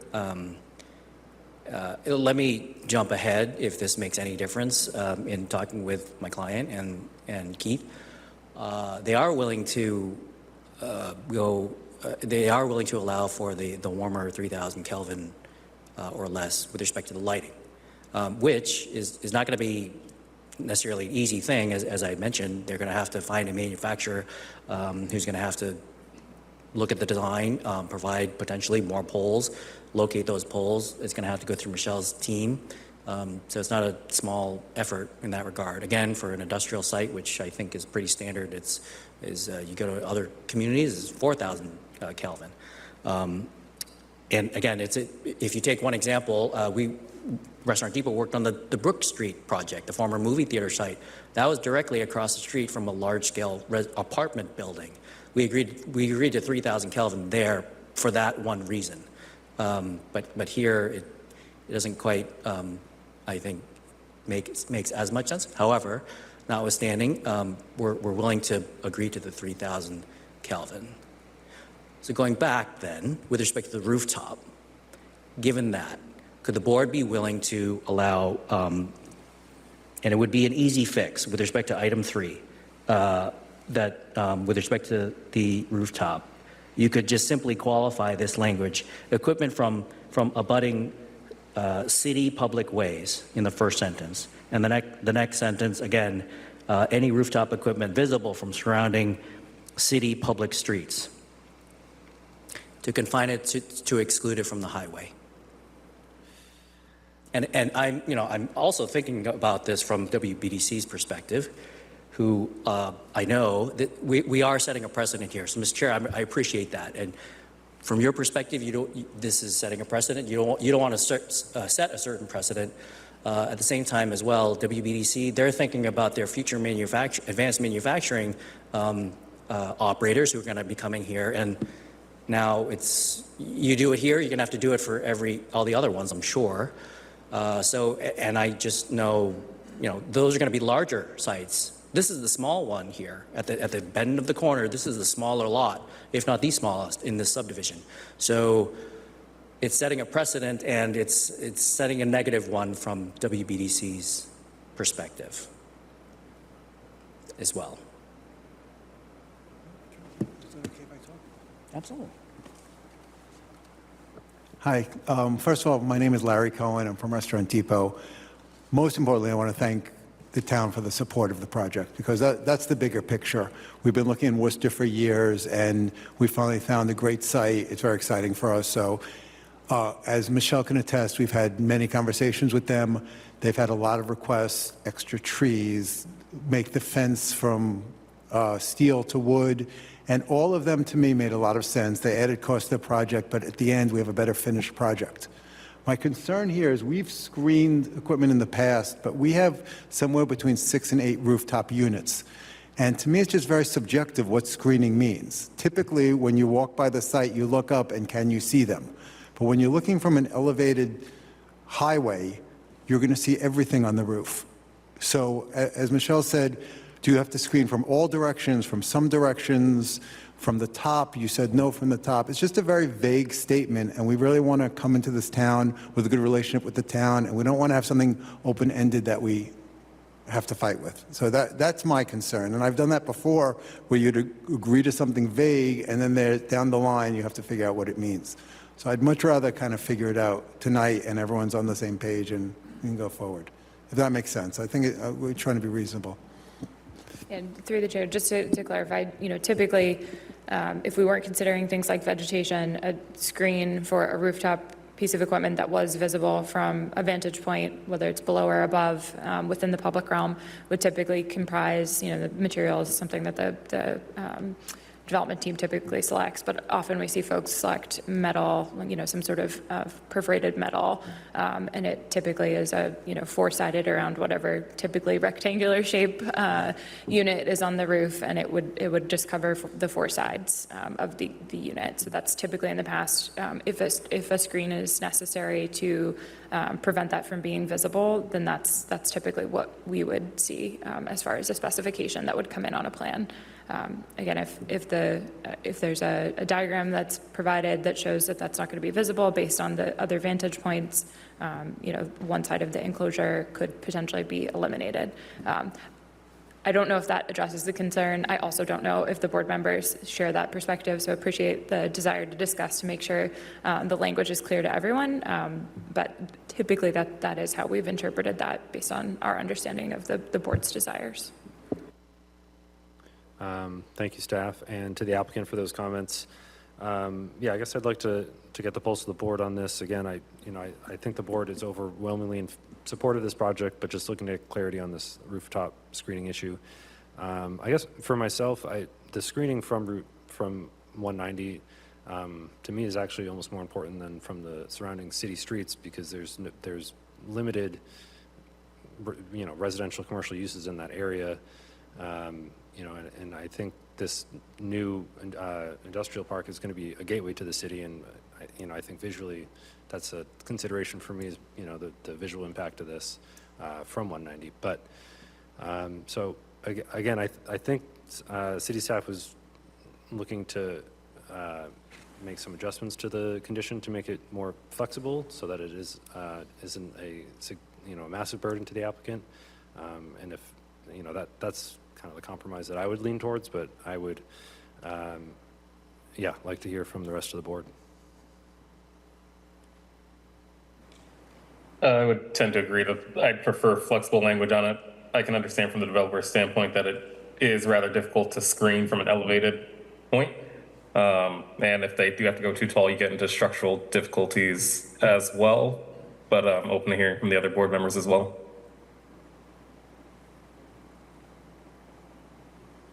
I agree with that too. I think on the side of both the applicant and the city staff, historically there's been a very fruitful, productive relationship between the two sides, all in the pursuit of this one common goal, which is a very good goal.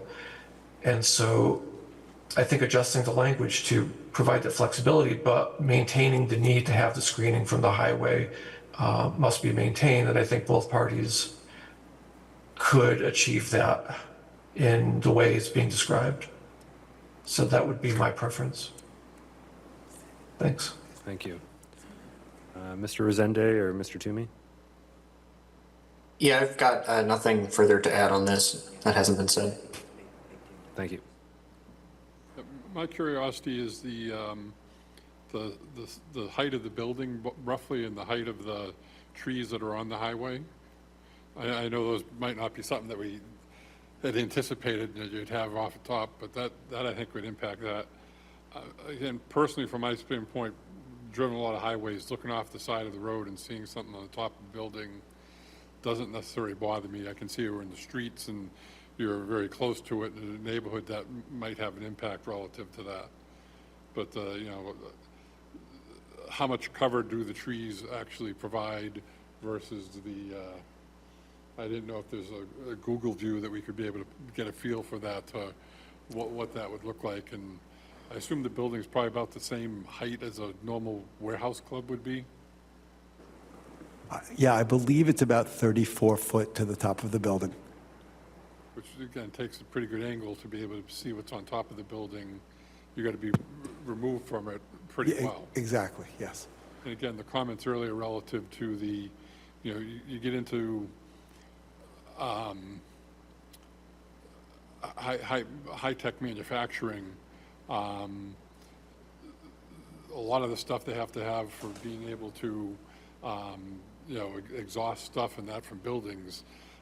As you get into the future development, that's going to become a bigger issue relative to that because of, you know, the right type of manufacturing we're looking to bring in, I would assume, as a city.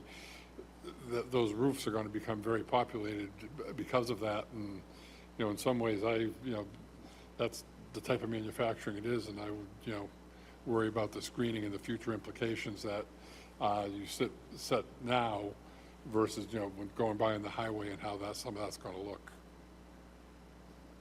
So That's our feeling as well. I'm I looking appreciate more the flexible on comment. that. Did you want to? Respectfully, I just want to address the precedent issue because I think it's incredibly important for WBDC. So we have done, we have spent about $30 million to date in prepping this site, this 51 acres. We're not done. We have about 10 more acres to go with buildings on it. I just want to remind the board of what this site looked like before, right? Sort of antiquated buildings with a lot of deferred maintenance, older brick, prior to, obviously, standards that we have today. Even though the city does not have design standards, still the city does endure to create you know, a pleasing look for its local roads, and I appreciate that. My concern here is the jurisdiction of the highway and the local planning board. I think those are in conflict. I think we and the applicant are very much in favor of adhering to screening as it relates to what you see from local roads of which you have your jurisdiction, and we appreciate that. Imagine a 500,000 square foot building along Interstate 190 into Mr. Toomey's point. Imagine that being a biomanufacturer, an advanced manufacturer with a significant amount of infrastructure on its roof. We are doing everything we can to create jobs in this city, and that includes discussions about how we can help with assessed values, how we can help with tax bills, how we can help with site prep, and lowering the cost for private companies to come in and create jobs in every way possible. For us to then saddle an employer with $500,000 worth of screening on a roof to protect the view from the highway, I think is something that we just can't overcome, and this will set a precedent. And this decision will be looked at by future end users as they go forward and begin to do their due diligence for their site plan. Again, respectfully, I feel we have improved the area incredibly. You'll see the type of design that is coming to this area as represented by Restaurant Depot, by the school, by the administration building, but we cannot sit quietly and allow this precedent, this increase in cost for our future employers in this city, which is truly the goal of this park, is employment. And to Josh's point, to bring back as many jobs as possible, and that is not an easy thing to do in any area, but in particular in the city of Worcester. So I would just ask the board to continue to think critically about what this is asking future employers to spend to be here in Worcester and provide jobs. Thank you. I think we've heard some compelling points from the applicant about how this does, how this would affect not only this project but the rest of the park. I guess one piece of information we don't really have what the elevations are between the highway and the top of the building, so it's hard for me to really assess what kind of structure. Is this a 10-foot? Small, it's some kind of small screening, or is this like a mega structure that's going on top of the building? So I think without that information, it would be difficult for me to, considering how much some of the points that the applicant made to impose screening, when I feel like maybe we are missing a little bit of information. So with that, and with the interest of moving along here, I would be willing to drop that condition. Unless staff has any really pressing concerns about that or the rest of the board, so I would turn it over to my other board members for comment. I am okay with dropping the condition in this case. It seems like they're open to the screening, but the main concern is just the highway at this point. So, okay, dropping it. And just would ask to continue working with the city on it. Thank you. Mr. Delera or Mr. Rosende online? Thank you. I don't think the staff is necessarily expecting the applicant to be held to an intransigent standard. I think a simple good faith attempt to mitigate would be a reasonable goal to achieve. I do understand the applicant's concerns. It's incumbent upon us to make the best decision that we can for the site at hand. And with that said,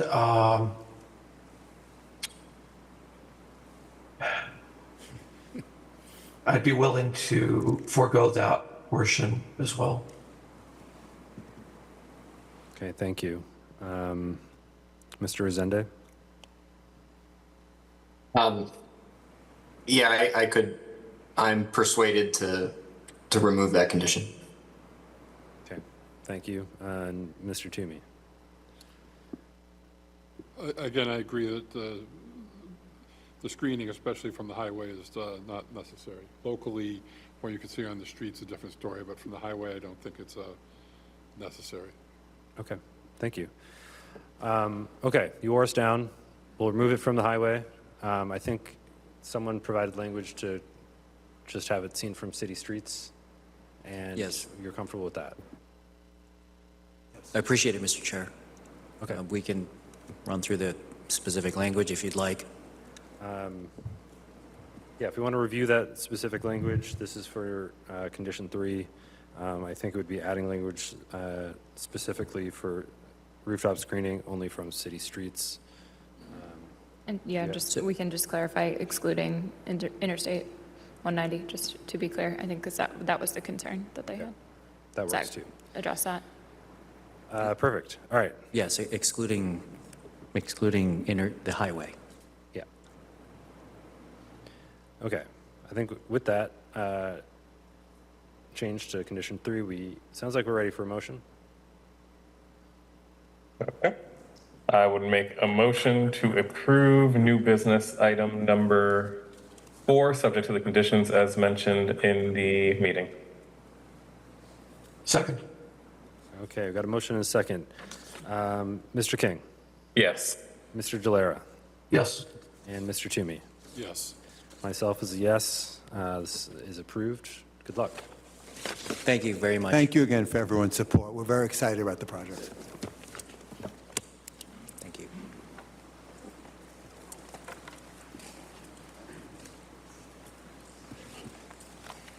All right, next up, we've got item number 6, 51 Providence Street. This is a public meeting for a definitive site plan and a public hearing for a special permit for relief from minimum off-street parking and/or loading requirements, parking dimensional requirements and landscaping requirements. And just to note that alternate member, Mr. Rosende, will be voting on the special permit.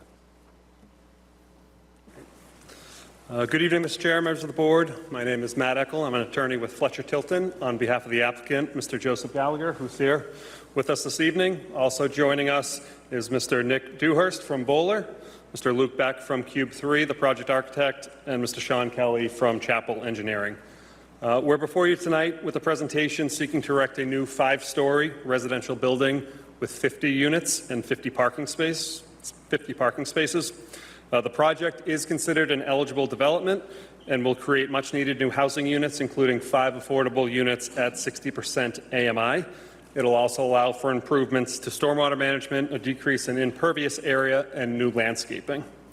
The project is designed to include an interior bike room and 2 amenity spaces, which you can see towards the bottom right there of the rendering on the cover page. The zoning district is a RG5, and the lot size is just over 36,500 square feet.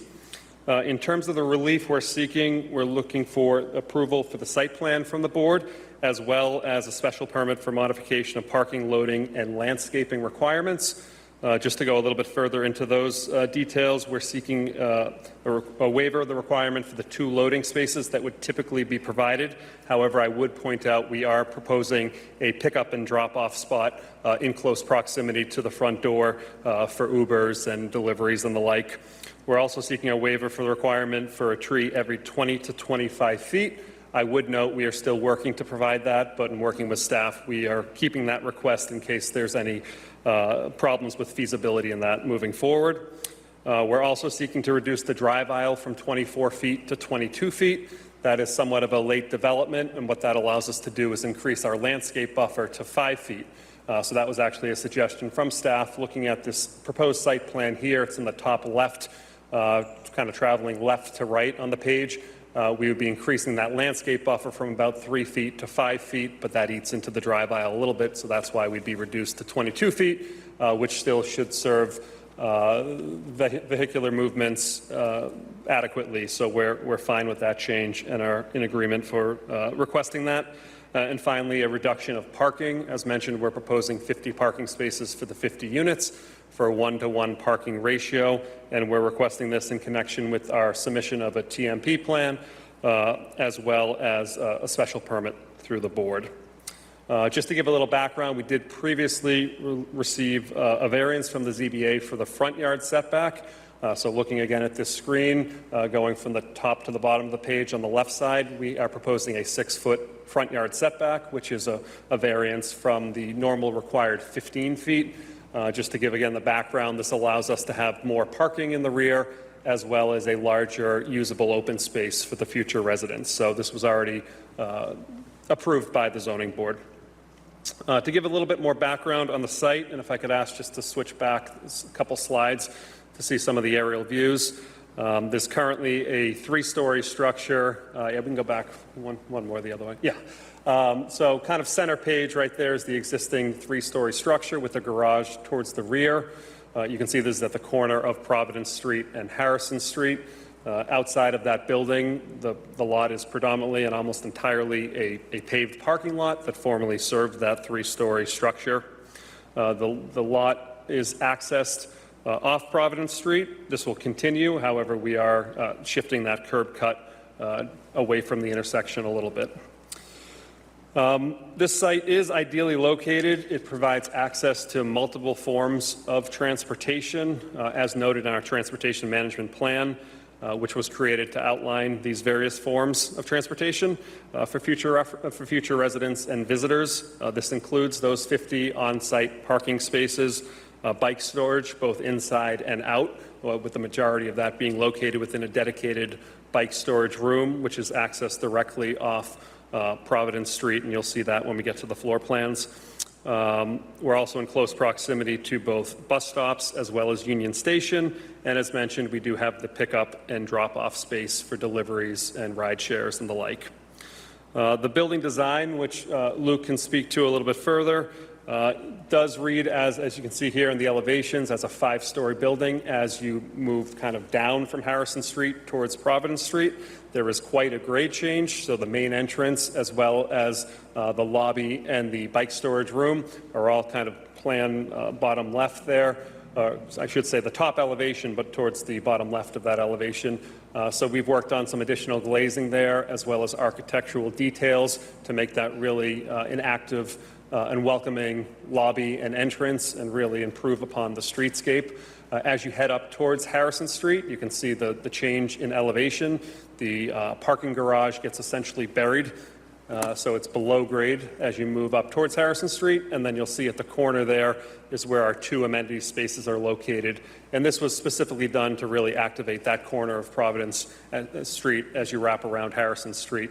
So we're proposing currently what would likely be a residence kind of lounge meeting room, as well as a gym for the residents. And that really just, again, a lot of glazing, a lot of windows to really have that inviting pedestrian experience and just improve that streetscape as a whole.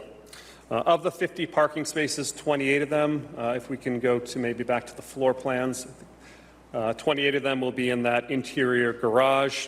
22 exterior spaces will be provided in kind of 3 different areas. The plan also includes accessible spaces, compact spaces, and some EV charging spaces as well. Just to run through the program, we are proposing 8 studio units, 21 one-beds, and 21 two-bedroom units, so a mixture of mostly, well, half studio and ones, or a little, maybe 2/3, I should say, and then the remaining is 2 beds. At one point, we did have some 3-bedroom units, but those have now been eliminated, and it'll all be studios, 1s and 2s. That first floor, again, which you can see here in greater detail in this rendering, will provide the main entrance and lobby, the bike storage room, which will have multiple entry points for ease for future residents, as well as those interior 28 parking spaces. The second floor will have 11 residential units with those 2 amenity spaces. And again, looking at this rendering, they'd be kind of in your bottom right as you wrap around Providence Street and Harrison Street. And then floors 3 through 5 will each contain 13 residential units. Again, overall, the project's been designed to provide some much-needed market rate and affordable on-site residential housing opportunities with ample parking and transportation options. We really believe this is an improvement on the underutilized site, and the landscaping and stormwater represent a dramatic improvement to the site as a whole. We did receive staff's memo and agree to essentially all the conditions. We did discuss kind of at the 11th hour a few minor modifications, which I believe were agreed upon. However, I'm not sure if the board has seen those, so I'm happy to discuss those as we move forward tonight.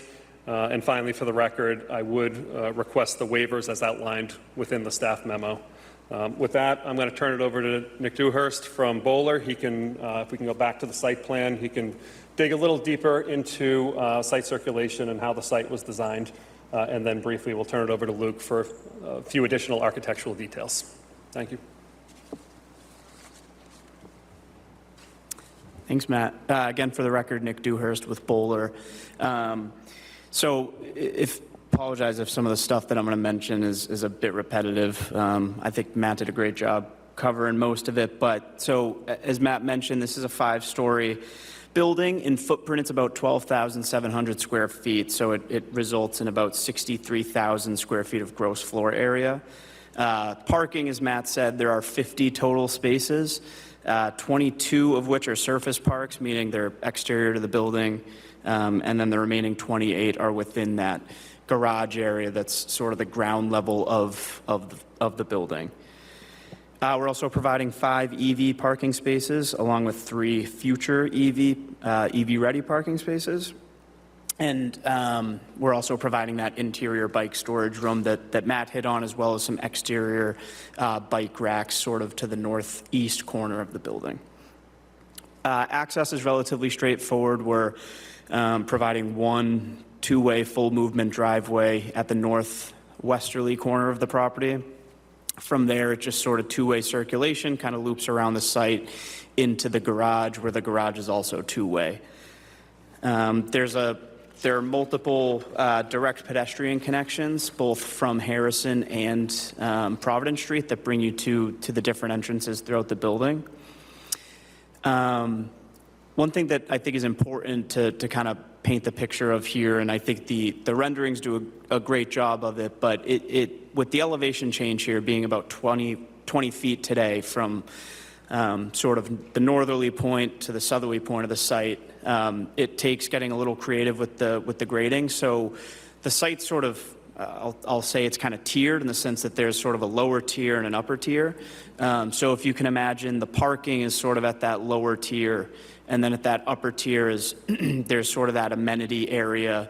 And these are kind of divided by a retaining wall just to kind of make up that grading and elevation difference. And those are, the two different, you can go from the amenity area to the parking area, or that lower tier with some steps. Trash, we're providing a fully enclosed trash enclosure.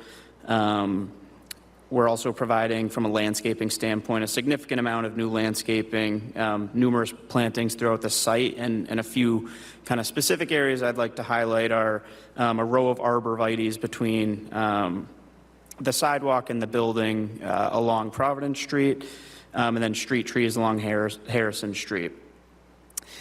We provided a full photometrics plan showing a handful of parking lot light pole fixtures, as well as wall-mounted, building-mounted light fixtures, just to achieve those adequate light levels. One other thing I'd like to kind of point out that I think is important is we have agreed to provide some restriping of some of the existing pavement markings, specifically at the intersection of Harrison Street and Providence Street. They're sort of faded today. Specifically, it's some stop bars and crosswalks, so we have agreed to provide that restriping. From a stormwater standpoint, we did receive a comment as part of our DPRS memo about providing additional, or I guess I should say providing infiltration or detention, because the current design just proposes some catch basins that ultimately discharge along with the roof runoff to the combined storm sewer system within Providence Street. So that's something that we're absolutely going to explore, is providing some sort of infiltration. We do have some tight site constraints when it comes to groundwater and soil conditions, but if infiltration isn't feasible, we'll certainly explore detention in that condition. Utilities are also, fairly straightforward. Just there's plenty of infrastructure within both Harrison and Providence Street, so we do have water and sewer connections direct into the municipal systems, as well as an electric service and a new ground pad-mounted transformer that's tying into an existing utility pole. That's really all I have from a site standpoint, so I will turn it over to Luke just to run through some architectural points. Thanks, Nick. Good evening, everyone. Luke Beck, architect and senior project manager with Cube 3. Thanks again for your time this evening. Matt did a great job of touching on the higher points of program and architectural detailing. I'll touch on a few finer points. So just to orient everyone to this view, the orange lobby box on page left is facing north. Harrison Street is page right, and Providence Street is at the bottom of the page. This is the first floor, so it's the parking level. It's partially buried into the grade. The orange lobby box that you see on page left is fully above grade. It's accessible from the parking area and has direct access to a stairwell and the elevator core up the building. The bike room next to it has direct access to both the lobby area and out to Providence Street. And both the lobby and the bike room are clad with large format glazing to create transparency and activation out to the street. We can advance to the next slide, please. So this slide is it's the second floor. It's almost a typical floor plate, except for the two amenity rooms you can see page left. So those orange boxes are a private amenity lounge and fitness area for the occupants of the building. We'll look at it in the rendering, but the exterior walls of these spaces will have also large format glazing to again kind of create that transparency and activation onto the street. And the amenity lounge room has a door with a sidewalk providing direct access out to the corner as well. Next to the amenity fitness room, if we could jump back, please. There we go. Next to the amenity fitness room, you'll notice there's a stairwell with a corridor we have ganged that provides also occupant direct access out to the side yard, and that side yard has convenience access out to the street as well. Thanks, we can jump to the third floor. So this is the third floor, which is also the typical floor plate for levels 4 and 5. The balance of the studio 1 and 2 bed units are distributed across this floor plan. Each of the floors is served by 2 stairwells, an elevator, and a double loaded corridor, which is that white ribbon in the middle. From here we can jump to the Providence Street rendering, please. All right. So this view is looking up south on Providence Street towards Harrison Street. And we've taken the facade of the building and broken the top 3 floors down into volumes that are proportionate in scale and rhythm to the existing triple-decker homes in the neighborhood. And we've clad these volumes with a traditional fiber cement lap siding, which is a further nod to the material language of many of these homes. The windows in these volumes are ganged together with a flat fiber cement accent panel, which creates a bit of a second layer of rhythm and texture as you're looking down the facade. The notches that form these volumes travel down to the second floor, and the material language is applied across the second floor to create a bit of a base that forms the start of the residential levels on top of the parking level. As the facade comes down and hits the sloping grade along Providence Street, as Nick mentioned, we're including a series of evergreen arborvitae plantings to really soften that edge between the sidewalk and the building. And the wall behind those arborvitae will be clad in a textured fiber cement siding that will die into a small stone water table to again kind of introduce a second layer of rhythm and texture behind those plantings. As we look at the end of the building facing the parking area, we can see the lobby and the main entrance, which is the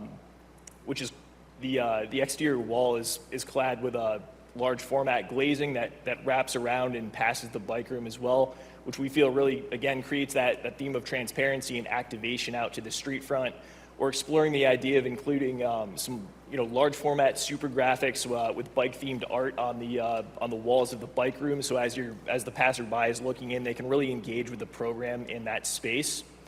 And then finally, we're including a metal clad eyebrow feature that's going to wrap around the glazing at both of those spaces, and you can see that's the light horizontal bar that wraps over on top of the glazing, and that will serve to really create some hierarchy in those spaces and act as a wayfinding feature that lets passersby know that those are really active points of the building with main entries for building users. We can advance to the next slide, please, and I'll touch on a few other points. So this is the view angle is looking in the opposite direction here from the corner of Providence and Harrison. And again, we can kind of see the large format glazing at the amenity fitness and amenity lounge rooms facing out onto Harrison Street. Again, creating that transparency, that activation. We can see the door with the pedestrian walkway out to the sidewalk. I think that concludes the architectural portion. So I think we're all set. Thank you for your time. Yeah. Thank you, Luke. That does conclude our presentation. We'll happily take any questions or comments from the board. Thank you. Great, thank you all. I will turn it over to planning staff. Hey, this is Steve Carey in the Planning Division. That was a very thorough presentation, so I don't want to, be redundant, but just to give a little high-level overview. This is a 50-unit, 5-story building with 50 parking spaces. It's before the board because of the unit count trigger for site plan approval. They are reducing parking, or proposing to, through exclusionary zoning. They're providing 10% of their units are going to be affordable. That's 5 units. They're going to be affordable at 60% AMI. As the applicant mentioned, they've been to zoning board to get a variance for front yard setback to be able to bring the building closer to the street, which allows for more room for parking at the rear of the building, which is generally speaking an arrangement for buildings and parkings that planning staff is supportive of. So through that ZBA process, the applicants worked with us, provide an additional door at the corner of Providence Street and Harrison Street into the lobby there, which we were very glad to see.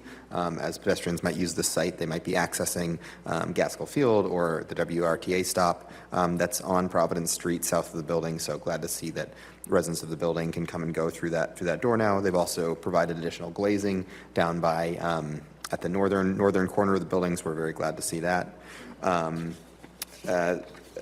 Eckel went through the relief that's being sought under the special permit, but I'll just reiterate it here. They're waiving the requirement for 2 loading spaces. Instead, they are providing a pull-off area for deliveries and ride shares, that sort of thing.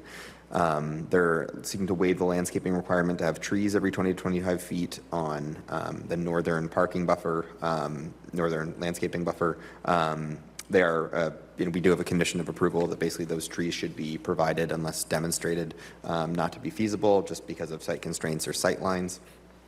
They're looking to waive the parking layout requirement to have 24-foot aisles that would normally be required be 22 feet to allow for that landscaping buffer to be 5 feet. More supportive of that, it would be less impervious surface, which we're generally like to see. And then, as I mentioned before, they're varying the parking under the inclusionary zoning special permit. They have provided a transportation management plan that offers some of the things they would do to make sure that the 50 spaces that are provided are adequate for the number of tenants, and talks about public transit options, ride sharing, nearby municipal parking, that sort of thing.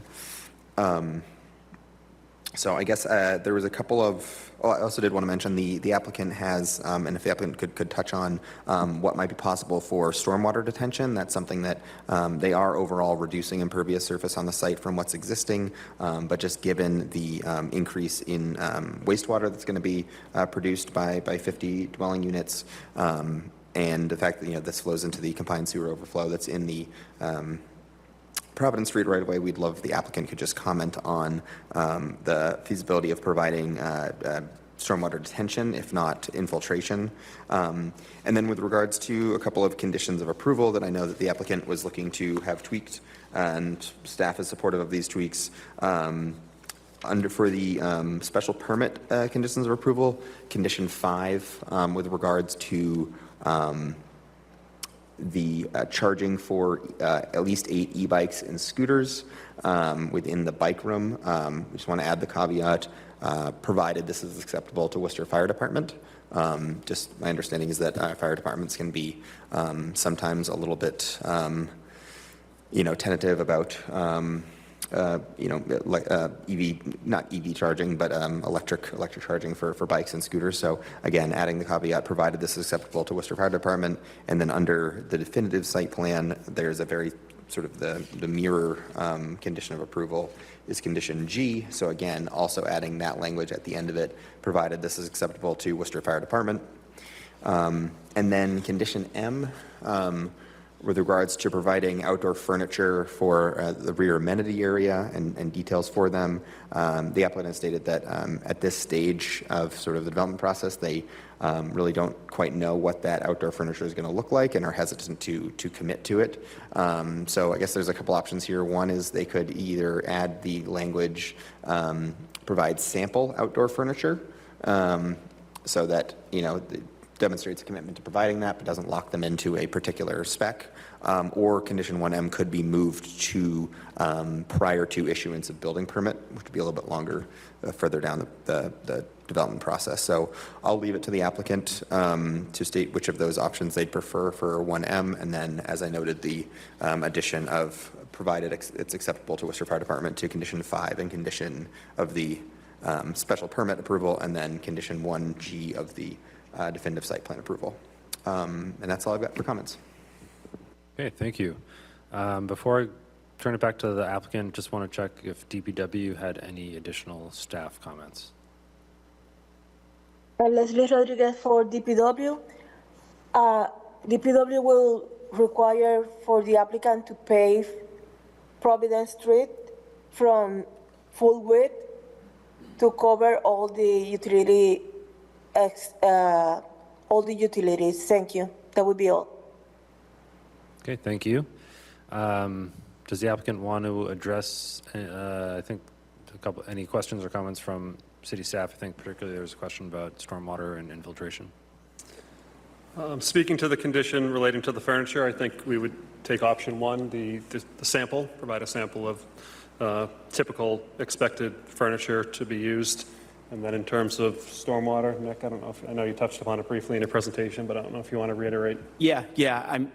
So we're going to explore the opportunity of infiltration. Again, there are some constraints that might make that difficult, but if infiltration isn't a possibility, we'll certainly explore detention. Okay. Thank you. And just a clarification from staff, is there a condition already in there that addresses that? There is. Condition 1A of the special permit conditions is written such that asks infiltration to be provided unless soil conditions show that it's unfeasible. And then if infiltration is unfeasible, detention should be provided with a capacity proportional to the increase in wastewater caused by the project. All right. Sounds like that covers the different scenarios. All right. I think we can move to public comment. Is there anyone in the room that would like to speak on this item? 51 Providence Street. Not seeing any hands in the room. Is there anyone online? We do have one person online. Angelica, I'm going to unmute you on our end. You just have to unmute on your end. All right. Hi, everyone. My name's Angelica, and bear with me. I'm not very comfortable with public speaking. I understand that this project is going to be built.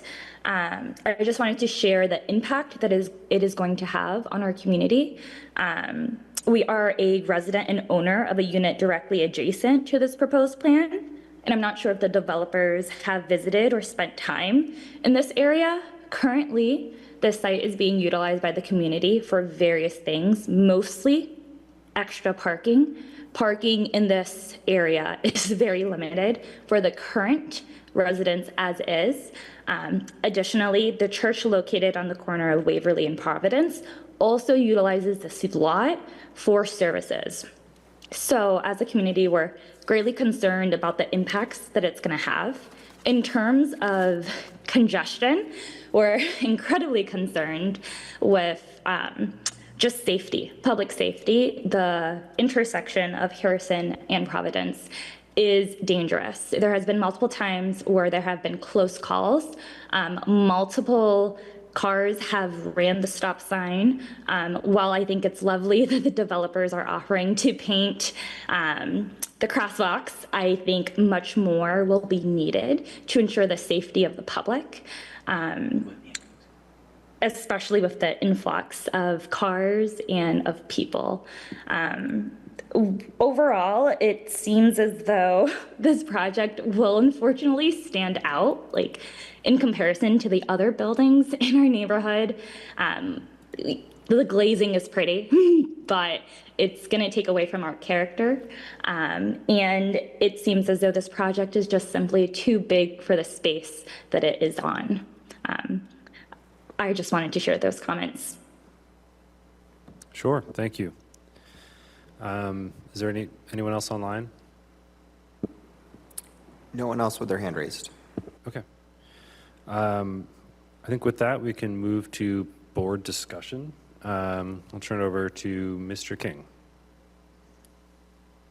Just happy to support this one in general. I'm aligned with the staff comments on this. I do understand the abutters and the neighborhood's concerns. I hope they do work with the applicant to address anything as they do come up. Okay, thank you. Mr. Gilera. Thank you. Yeah, in general, I'm very supportive of this. In particular, I would like to call out the choice that the applicant has made to build the affordable units rather than electing the payment in lieu of option. we need these affordable units right now, and especially at the 60% AMI level, so I'm very pleased to see that.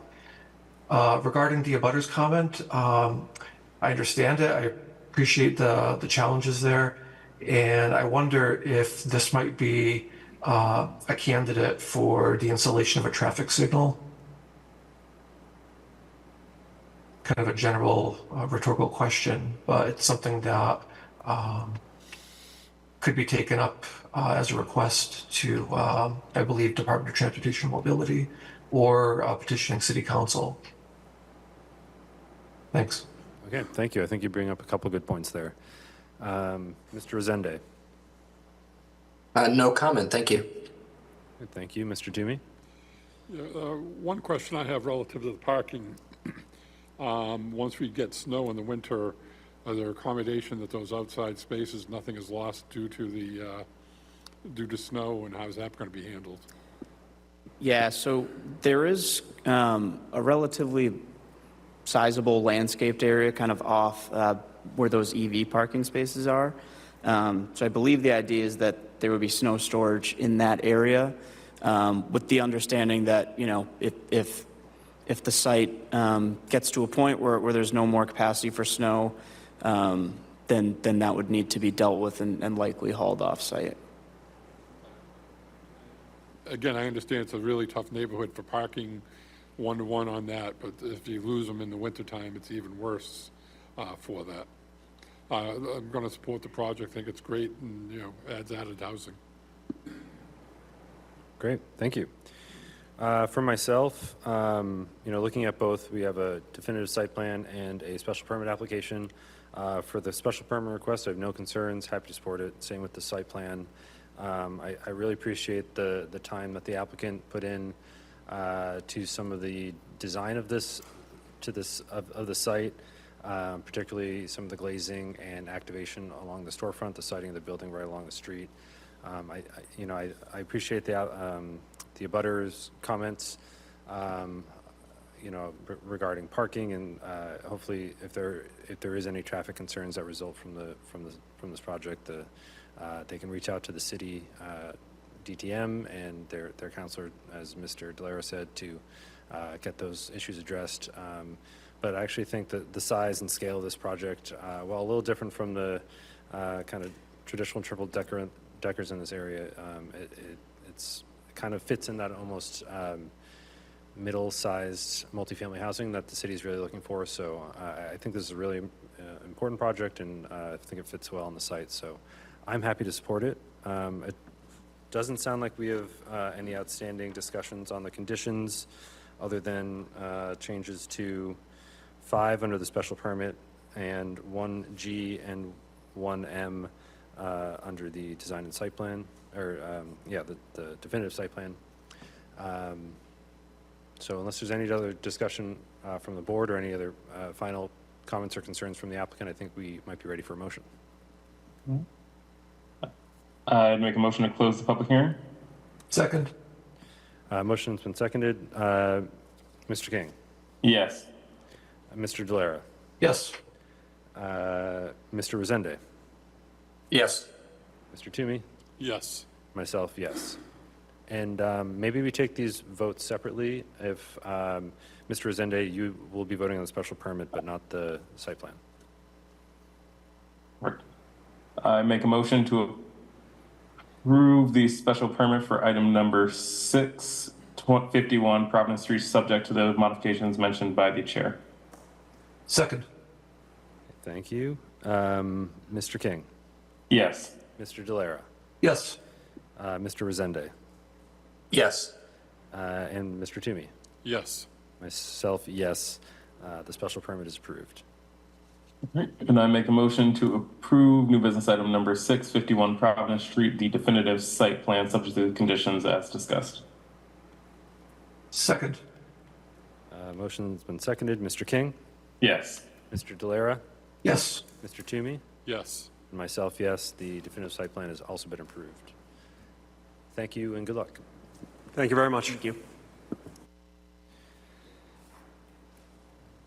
Okay, moving on to item number 7, PB Street right-of-way. This is a application for 81G and Chapter 12, Section 12, private street improvement.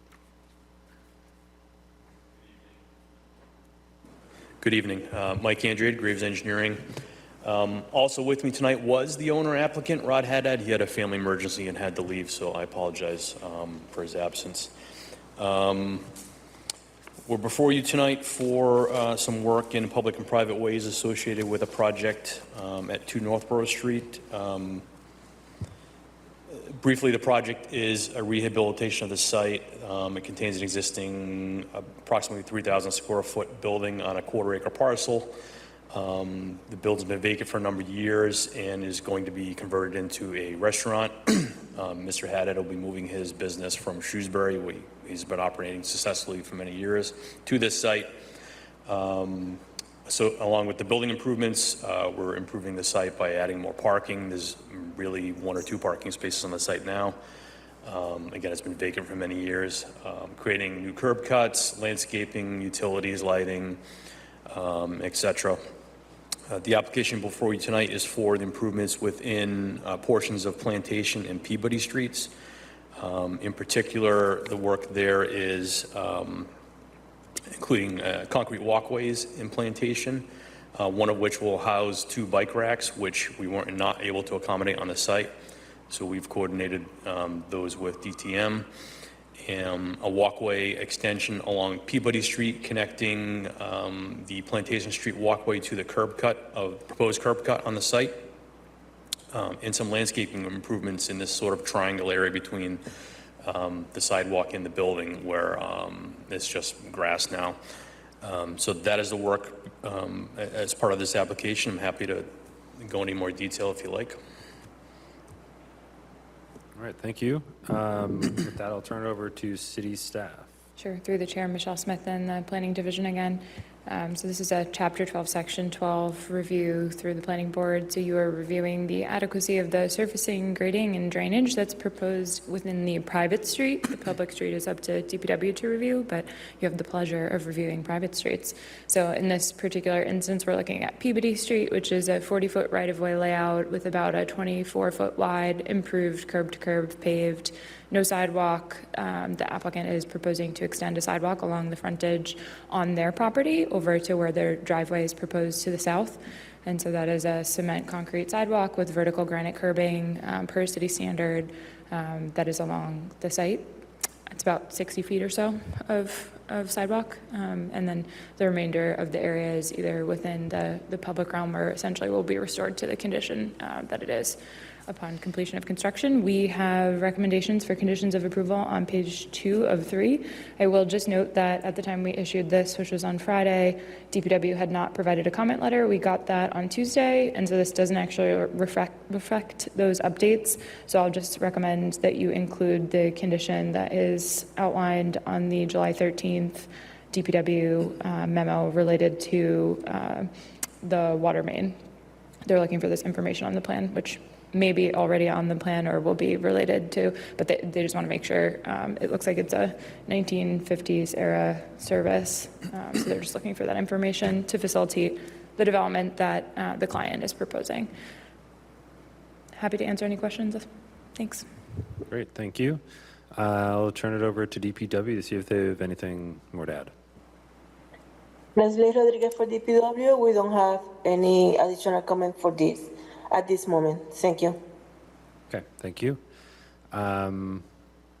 Let's go to public comment. Is there anyone in the room looking to speak on this item? Not seeing anyone in the room. Anyone online? No one online with their hand raised. Okay. Let's move to board discussion. Mr. King. No comments on this. Thank you. Okay, thank you. Mr. Delera. No questions or comments for me. Thank you. Okay, thank you. Mr. Resende. No comments, thank you. Thank you. And Mr. Toomey. No comments, thank you. All right, same for myself. This seems pretty straightforward. Looking forward to a new restaurant in the neighborhood. Sounds like it'll be a big, exciting project, and stop by sometime. With that, I think we are ready for a motion. Make a motion to approve new business item number 7, the Peabody Street right-of-way. Second. And I think we want the motion to also include the July 13th DPW letter that includes one additional condition. Yes. Second that. All right, we've got a motion that's been seconded. Mr. King? Yes. Mr. Delara? Yes. Mr. Toomey? Yes. And myself, yes. The motion has been approved. Thank you and good luck. Thank you. Okay, moving on to number 8, 149 Malden Street and 0 Morgan Street. This is a public meeting for a definitive site plan amendment and a public hearing for a definitive subdivision plan amendment. Good evening, members of the board. My name is Donald O'Neill. I'm a lawyer here in Worcester.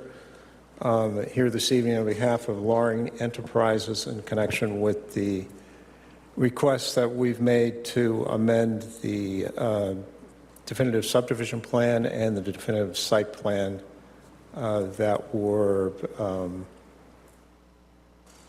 voted on by the board after public hearing on February 18th.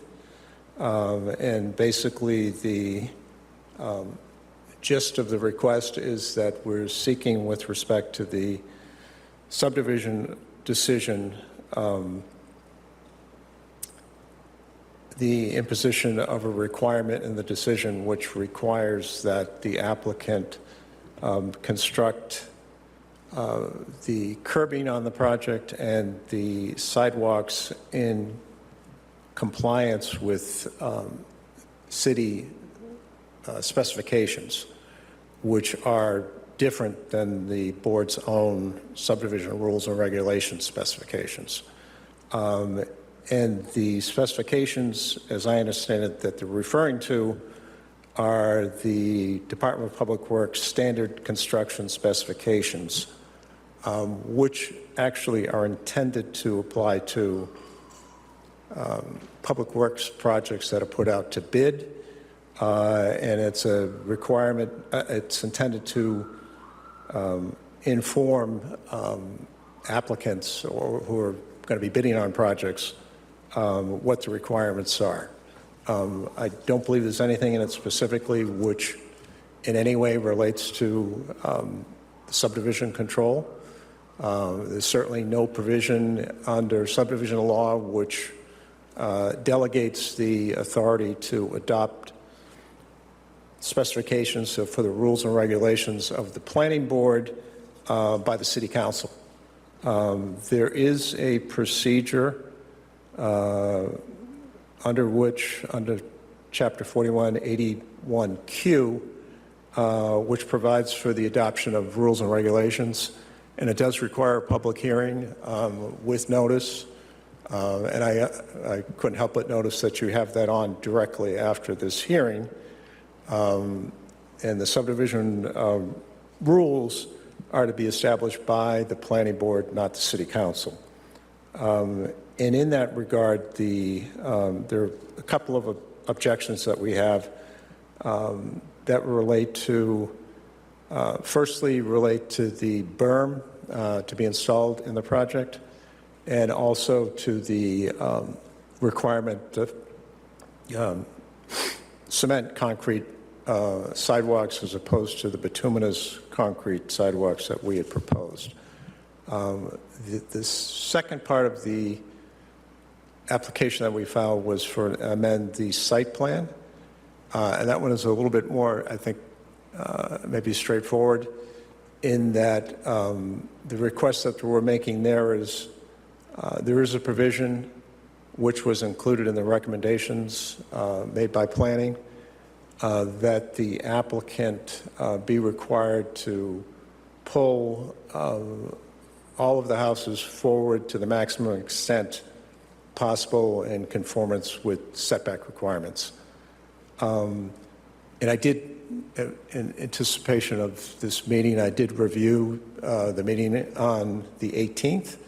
There was actually quite a bit of discussion that took place about that issue. And the, at least as observing the meeting, it appeared to me that the that the board decided in the end not to require that condition to be imposed. I think when the, and I could be wrong on that, but I think when the matter was put to a vote, there was a sort of a overall approved with the conditions outlined by staff, notwithstanding the fact that there was this discussion which took place. There 2 or 3 times Kevin Quinn, who made the presentation, was asked about moving the building forward. He explained that the applicants had laid out this plan, they had a reason for what they were doing, and that that was not going to work in terms of the proposal that's been presented.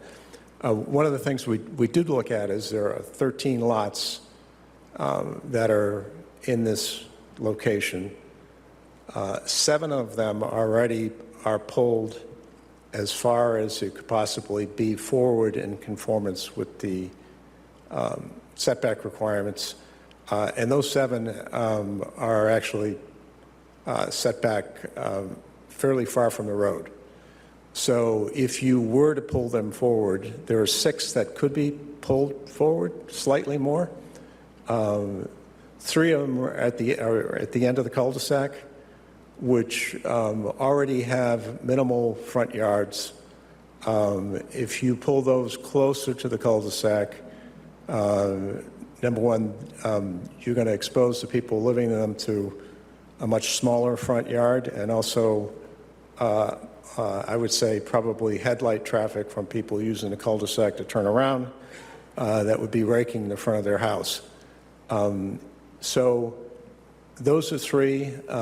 There are 3 others, and I did present, or do have for the board's review, a sketch which shows the and I've already showed it to staff, but shows the location that you would end up with if you were to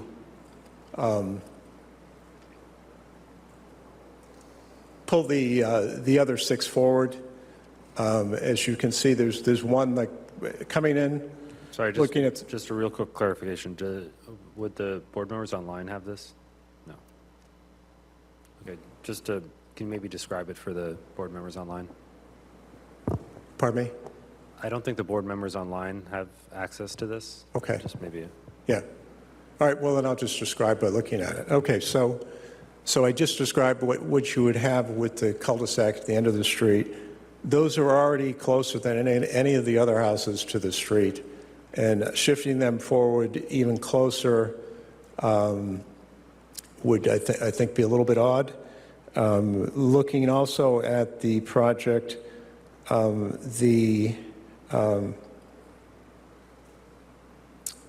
right-hand side, the second house could be shifted forward.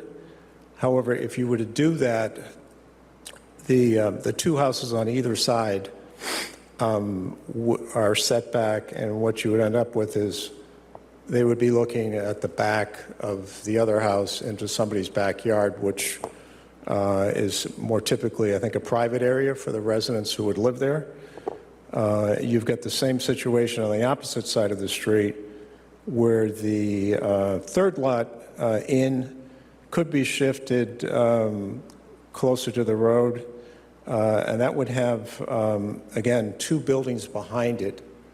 And what you would end up with, due to the fact that the other house locations are where they are based on meeting the setback requirements, it wouldn't be a consistent look to the subdivision, so that if you're going to have 7 houses that are set well back from the street, it's a little odd to have a kind of a zigzag house layout, so that you've got some that are very close to the street and some that are set back. The other thing I would note that is, I mean, these are fairly sizable lots, and if you have a smaller lot, this issue doesn't really come up because there's not enough room actually to push the houses further back from the street.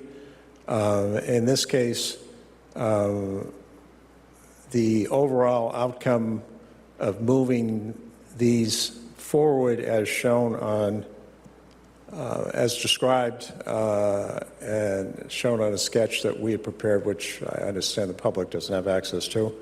But I think it doesn't make any sense. It certainly doesn't help with the layout of the lot. And I don't I think that it's unreasonable for the board to impose this condition on the applicant. The applicant's been in the construction business for 80 years. They know what they're doing, and I'm just looking at this. I haven't been in the construction business, but it makes perfect sense to me. I don't know why anyone would want to move into one of these houses with being two other houses in your backyard that are basically the front of the house, or why there would be actually no privacy for those houses that are shifted closer to the street, and it would just be as kind of a disjointed, ridiculous layout for a subdivision. And I understood just watching the meeting, it seemed that the board, Mr. LaValle had said that you could go through this exercise and think that that would be fruitful. And that the applicant was asked a couple of times if there was a way to do something about this and was told no. And that it was voted on as presented, which I understood was voting on the layout which was before the board, which is the same layout that's before you tonight, and that it somehow got picked up in the overall just reference, blanket reference to the staff's recommendations. But to the extent that that wasn't the case and that the board was still interested in imposing that condition, this is what you would end up with. And we think that it's not pretty. And it really doesn't make any sense given the fact that the other 7 are going to be well back from the street. They might as well be well back from the street. So that was the issue with regard to the change that we were requesting to the definitive site plan approval. And I did look at in the staff memo, there's a recommended change to the conditions if the board approves the request. That looks fine to me in terms of just striking the provision, so it's not much to say about that. Now, the other issues were related to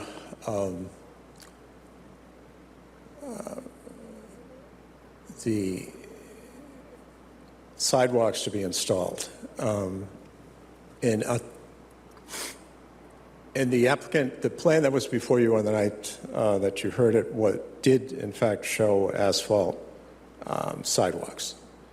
And looking at the subdivision rules and regulations, I'll admit that it's not clear precisely what's required. It does give 2 material specifications. It gives a specification for concrete, and it gives us specifications for cement. I'm sorry, for asphalt and for concrete. I get mixed up with the bituminous concrete and then the asphalt concrete, but basically the specifications are in there for both. And the way that was interpreted by my client, and also after consulting with Department of Public Works, was that basically you had your option. If you went with asphalt, those were the specifications for asphalt. If you went with concrete, that was what was required. And it's set out as a material specification, but it doesn't specifically require one or the other.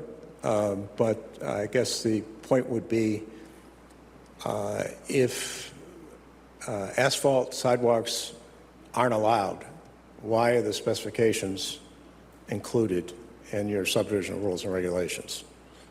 It would seem to me that that's an indication that is allowable without any specification one way or the other being provided in the rules and regulations. The other thing that we were looking to get stricken was the requirement that the granite curbing be used throughout the subdivision.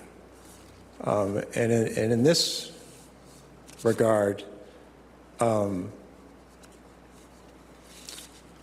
think the regulations, the city's own regulations, I don't think that, again, just to go back for a minute, the city's standard specifications, they don't really have any bearing on a subdivision where the board has its own regulations regarding construction.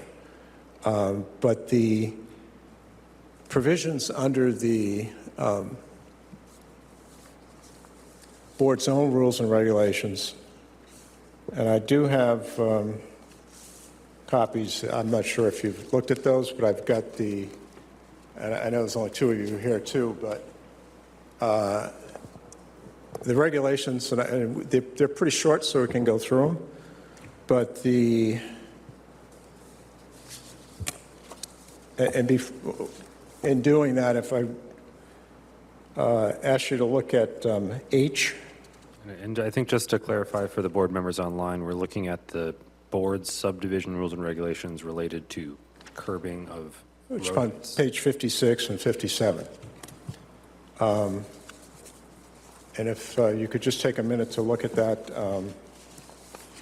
what the regulations provide is that on arterial roadways, the use of vertical granite curbing.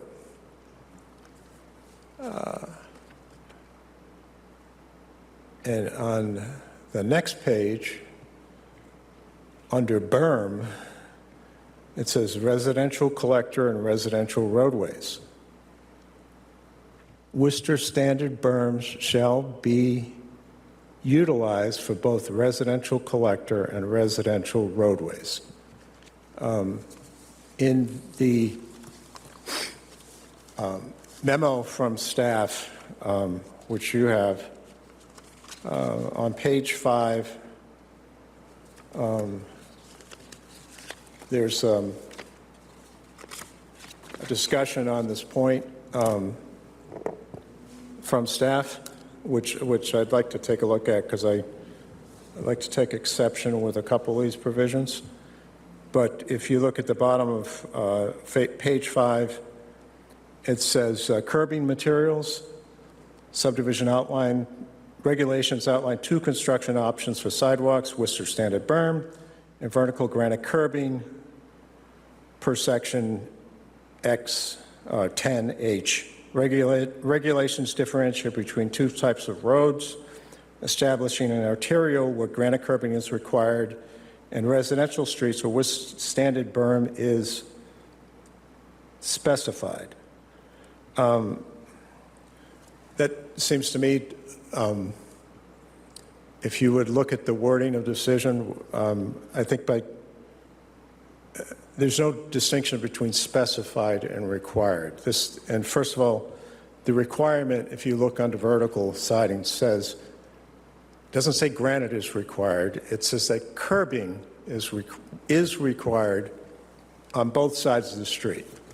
And then what it also says is curbing is required on both sides of all arterial roadways and shall be vertical granite curb. Now, the berm says Worcester standard berm shall be utilized for both residential collector and residential roadways. The shall be occurs in both cases, shall be in the granite curbing and shall be in the berm. Shall be doesn't mean may be. It doesn't mean that there's some other option. It says that that's what's required. And I would take the position that under the rules and regulations that you have in effect, that if you wanted to install vertical curbing, you would require a waiver from the subdivision rules and regulations, because the subdivision rules and regulations are very clear. It says shall be. So you can't do vertical without a waiver. Just like you can't do berm on an arterial roadway without a waiver. We didn't ask for a waiver. You didn't grant a waiver. You are now requiring vertical curbing where the regulations say that they shall be Worcester standard berm. So I don't see how you have any authority to do that. And I think it's basically a clear situation where your regulations require, it's not just specified, it's required. And a requirement such of that nature can't be waived by the board. Would have to be requested by the applicant. No such request was made. Granted, so our request basically is to eliminate the requirement for vertical curbing and follow the board's own subdivision rules and regulations. We also think that with respect to the sidewalks, that we should have the option of installing either or, that both would comply with the regulations in effect, and would ask that the board, all of the things that we're talking about tonight were actually included on the plan that was presented to you on February 18th. And that's the plan that we would like to have approved. And in looking at the recommended conditions of approval, if the board votes for approval, I see that the staff has indicated the possibility of striking the curbing requirement, but leaving in the sidewalks. And our request would be basically to strike both and provide for the what we've requested. There's there was some confusion, I think, at the meeting between the parties in terms of the applicant certainly didn't think that they were agreeing to the granite curbing or the cement sidewalks. There wasn't a whole lot of discussion about that, really. I mean, there was some discussion. A lot of it was about moving the buildings. A lot of it was about the turning radius on the end of the cul-de-sac, and issues similar to that. And I think there was, it was a long meeting. The previous hearing took 2 hours. This meeting took about 3 hours. And I know that not because I was involved in it, because I was after all of them at that meeting. So, I think it, had gone on for a while. So it wasn't, I think it could have been maybe delved into a little bit better at the meeting in terms of, on both sides, in terms of what was actually being requested and what was being granted, and what the circumstances are. But again, I would go back to point out that I think we have good reasons to keep the building placement at the way that it is. That what would be proposed by staff would actually be wouldn't be an improvement. It wouldn't by any stretch of the imagination. It would make for a very unattractive subdivision layout. On the curbing, I think it's crystal clear that you have no authority to require the applicant to do vertical curbings, regardless of what the city council decides. For public works projects where the city is doing the funding, that's got nothing to do with subdivision controls.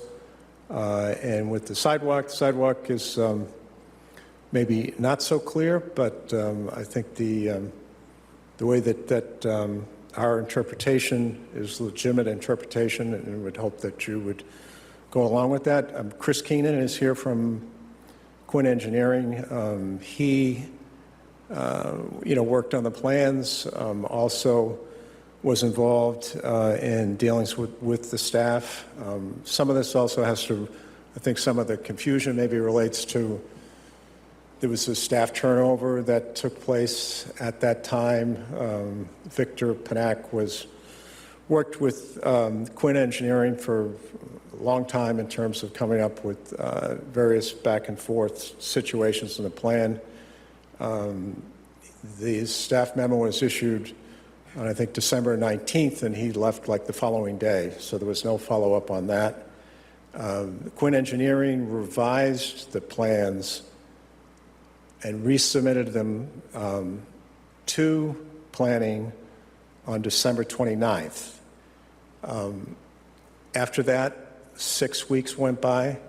There was no communication really between anyone and Quinn Engineering until the staff memo came out, which was sent to Quinn Engineering at like 5:08 on February 17th. So it was received the following morning. It's an 11-page memo, and it's maybe there should have been some more discussion at that time about some of these conditions of approval, but they had been with staff for 6 weeks. And I get the fact that there's turnover and there's a lot to do and the rest of it. But I just think something got lost in that whole process. And in this situation, I believe the applicants is within their rights to seek approval based upon the rules and regulations which are in effect. And the purpose, if you look at the subdivision control law, basically provides the authority of the board to adopt the rules and regulations, with the proviso that if you comply with the rules and regulations, you get approved. And there is an ability to, either in compliance or with waivers. And again, I would say with respect to the curbing or berm, we didn't ask for a waiver. You didn't grant one. So I don't see how it's possible for you to require something which actually violates the subdivision rules and regulations in effect, which specify shall be berm. That's all I have to say. Happy to answer any questions you might have. Okay. Thank you for the thorough overview and explanation. There's a bit to unpack there. Apologies to the board members online who didn't receive these materials handed to us. If there are any questions on that, let us know. I think at this point, we turn it over to staff. We have both planning staff, and it looks like we have the law department here as well, to provide some insight from the city's perspective on this. So why don't we give you guys the floor. Sure, through the chair. So I'll just highlight that we provided this memo to all members of parties involved, including the board and the applicant, right at 5:30 p.m. So assumption is that no one has read this fully. Unfortunately, that is the Attorney O'Neill mentioned that we are dealing with staff transitions and resource issues, and we are continuing to deal with that. So there were hiring freezes that did not allow us to fill the position, and we always operate on not enough staff. So that is just the circumstance in which we function. So apologies for that, not having that content to everyone in advance. In terms of what's in front of the board this evening, you've heard a lengthy presentation, but just circling back, there are two different requests for amendments. One is for the definitive site plan, which I think hopefully the board members will recall similarly to staff, that probably it's not necessarily a Scrivener's error based on the motion in our staff review, but I think it was generally something the board had intended to strike, but just simply did not do. So with respect to the site plan, we have essentially recapped the comments that the staff had provided back in February of this year. So that's on pages 6 and 7 of the memo, which essentially in a nutshell was all of these homes are set back about 100 feet, which is pretty unusual for the city of Worcester. In the immediate vicinity, homes are 15 to 30 feet back from the street. Typically, that's the kind of usual urban form that we have in the city, so this is somewhat unusual. We outline all the different setbacks. They vary from 45 feet to 100 feet. We had highlighted the impervious surface that creates with additional lengthened driveways, as well as the additional tree removal that it sort of necessitates by shifting the structures further into the site, the proximity to 190, where the existing vegetated buffer that's located in the right-of-way there, kind of on the south side, if you will, of the highway is about 100 to 150 feet, and essentially that's what will be left with the development proposal. So those were kind of the comments that staff had made, relative to heat island, noise attenuation, and privacy screening at the time. And essentially, my recollection, having watched the video a number of times at this point, from the discussion that took place was that generally the board was in favor of what staff had, but essentially no one wanted to continue the hearing or require specific modifications to the buildings, and there wasn't much discussion on that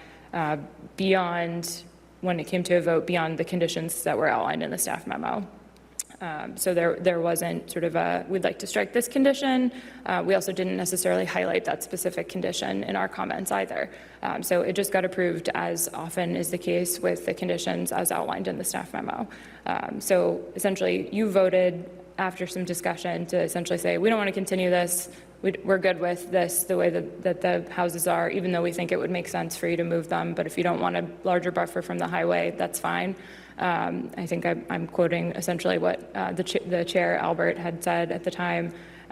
So I think the intention of the board was likely to strike that condition. It just, again, never got codified through that. So I think staff is on the same page and had a similar recollection to the applicant as to the likely intent of what the board had moved. And for the applicant's benefit, we did specifically request that the board members review the videos from the meeting so that folks were able to recall specifically what the discussion was and provided video timestamps of when the discussions occurred. So I think, again, the condition that we have written up is essentially what the applicant is looking to do, and don't necessarily take issue with that. We just reiterated the comments that we had provided before, which is what resulted in that condition being included in the staff comments. Happy to answer any specific questions about that. Otherwise, I'll get into the mess. So the curbing and the sidewalk material. So again, there's a lengthy memo here. The first 2 pages are referring to recommendations for conditions as well as the waivers that were expressly approved.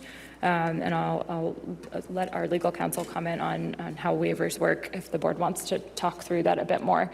But then on pages 4, 5, and a portion of the top of page 6, we go into sort of a procedural history, which for the applicant should essentially be all of the facts that they're already familiar with. But for the board, this is just recapping sort of a timeline, if you will, of what happened. So October, November, December, 3 different iterations of plans all show concrete sidewalks and granite curbing. DTM issues comments in December, as well as planning. Both of those comments request concrete sidewalks, granite curbing. We did have a staffing transition at that point. Victor, who was the planner on this particular project, left. I did speak directly to him, and he did indicate that there was no time at which he had the impression that cement, concrete, and granite curbing weren't going to be used, and that it was our impression that the applicant understood the importance of that as a policy of the city council and something that we generally are looking for to be perpetuated in all of the development projects that we have here in the city. So that's sort of the, I'll say, lay of the land and staff understanding of that. We received revised plans on December 29th. In those plans, there were updates to the details, no adjustments to labeling, specifically that refer to, in one place, bit conch walk, and another place, conch walk.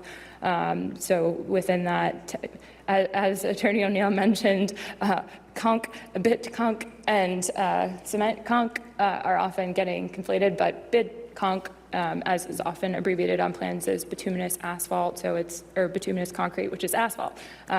Cement concrete is often just referred to or abbreviated as concrete. So those are the two different things that we are caught up in part, and then also the curbing. So just clarifying that there were some discrepancies within that detail. There was an updated detail that was provided that did include a detail for the sidewalk being asphalt. And then there was a response letter that accompanied that, and where we had essentially asked for the road layout plan to be the type of curbing material to be reflected on that. They had indicated that there was an asphalt berm designation added to the detail sheet. And then under the comment, which was the comment that was in the DTM memo from December 10th and December 19th, which was carried forward to the memo that was referenced from February 17th and had not changed. So all the while the applicant had that condition. Specifically, it was enumerated differently, but specifically it stated that the sidewalk and wheelchair ramp details could be found on a certain plan sheet, but it at no point specifically says we've changed this to a different material type and are no longer using the materials that this condition is requesting, or we are opposing this condition, we don't want to comply with this condition. So that's sort of the staff understanding, is that condition is being carried forward, and that is essentially what was put forward again in the memo on February 17th, which that condition, as I said, didn't change, but it was enumerated, I think, again, differently as 1PI rather than 1R based on other changes to the memo. And then on the 18th, the day following, the board did approve the subdivision with the conditions and waivers that were outlined in the memo. During the hearing, specifically, I stated that it was not a mandate of the subdivision regulations to provide granite curbing and cement concrete sidewalks, but that it was a recent standard that the city had adopted, and that the applicant and their representative had committed to providing that through the condition.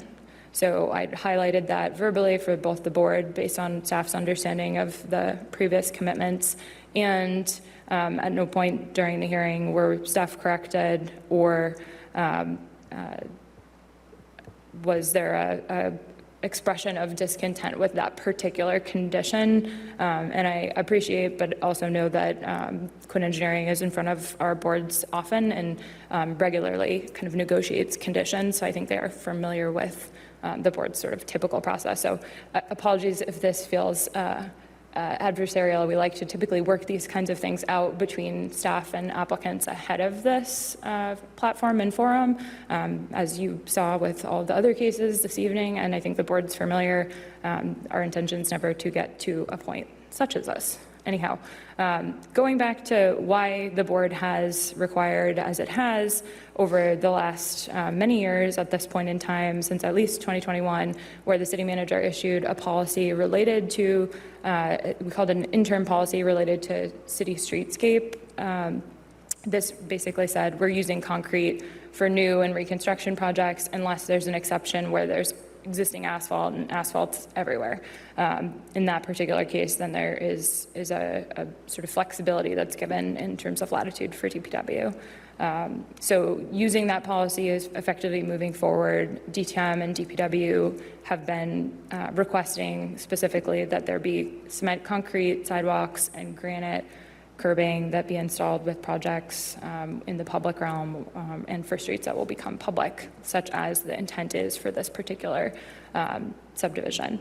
So with respect to the board's actions, we highlight a few different subdivisions, 4 specifically, because we don't have a ton of new subdivisions that are coming into the city.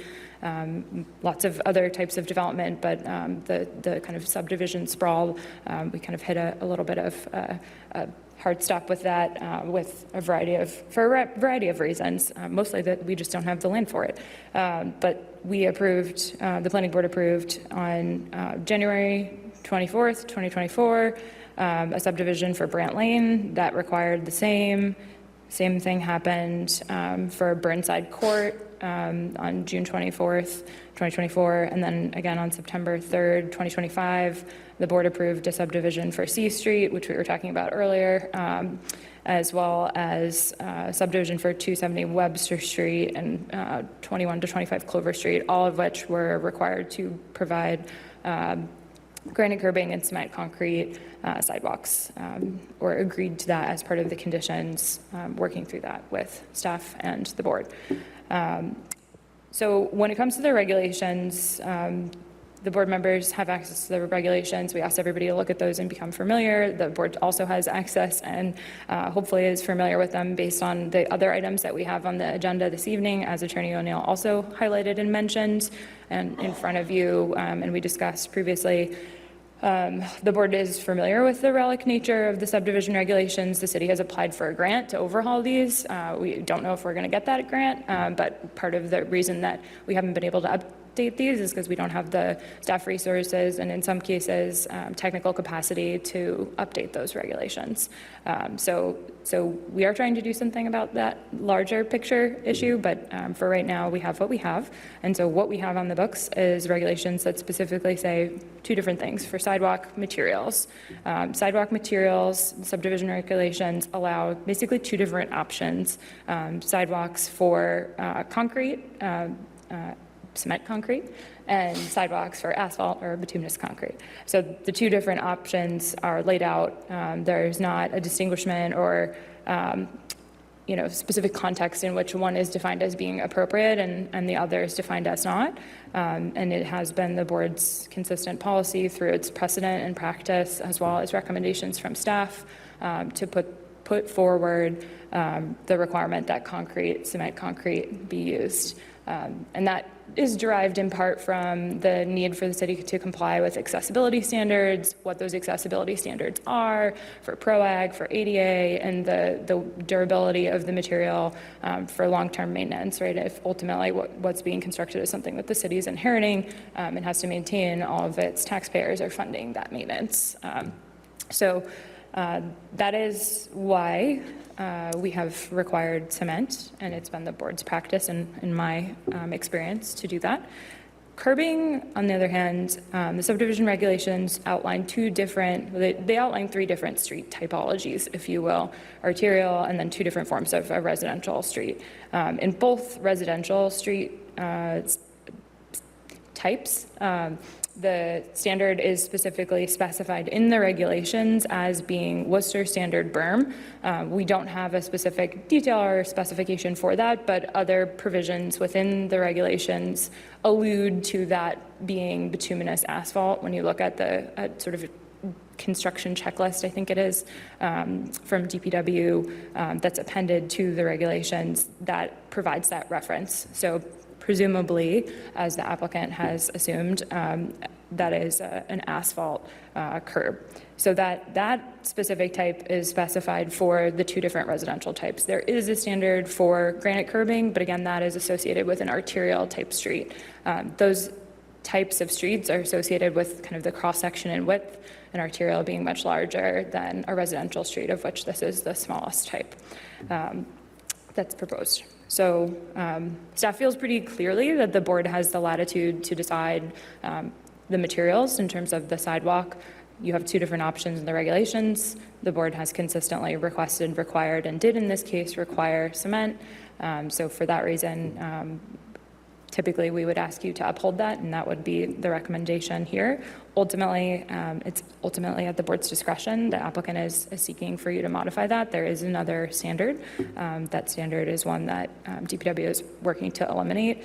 As of yesterday, they've issued an updated policy with respect to sidewalks, which we did include here. Mostly, it was prepared in relationship to the amendment that is in front of the board for consideration after this to the rules and regulations, which basically outlines that the city standard for sidewalk construction is concrete sidewalk with vertical granite curbing.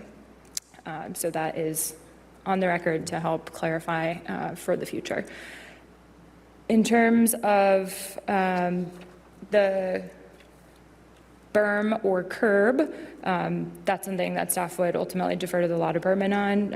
I think the regulations are specific in that regard, and while it was staff's impression that the applicant was agreeable to the conditions that were outlined in the staff memo and had been outlined since December, that is clearly not their impression, and so they are asking you to reconsider based on that misunderstanding. I'm happy to go over more things, but essentially just quickly directing your attention to the actual motion back to what's in front of you on page 2.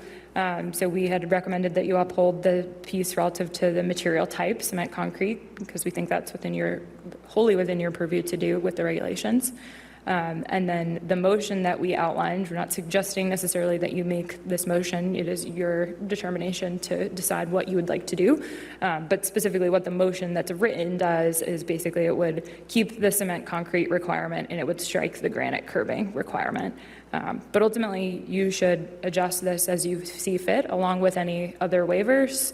The board had waived a few different things for this project, specifically the dead end length, without which the applicant would lose lots, if I recall their description at the hearing, as well as centerline radii and plan requirement to show large trees. So those were the waivers that the board expressly granted. It's also staff's understanding that the board not expressly granting something doesn't necessarily mean that the board didn't authorize a waiver. So the fact that you did not expressly outline a waiver, as Attorney O'Neill suggests from the standard for a berm, being a Worcester standard berm, doesn't necessarily imply that as an error based on our understanding of case law. But I'm going to let our attorney comment on that if there are specific questions in that regard, because I don't want to misspeak in that respect.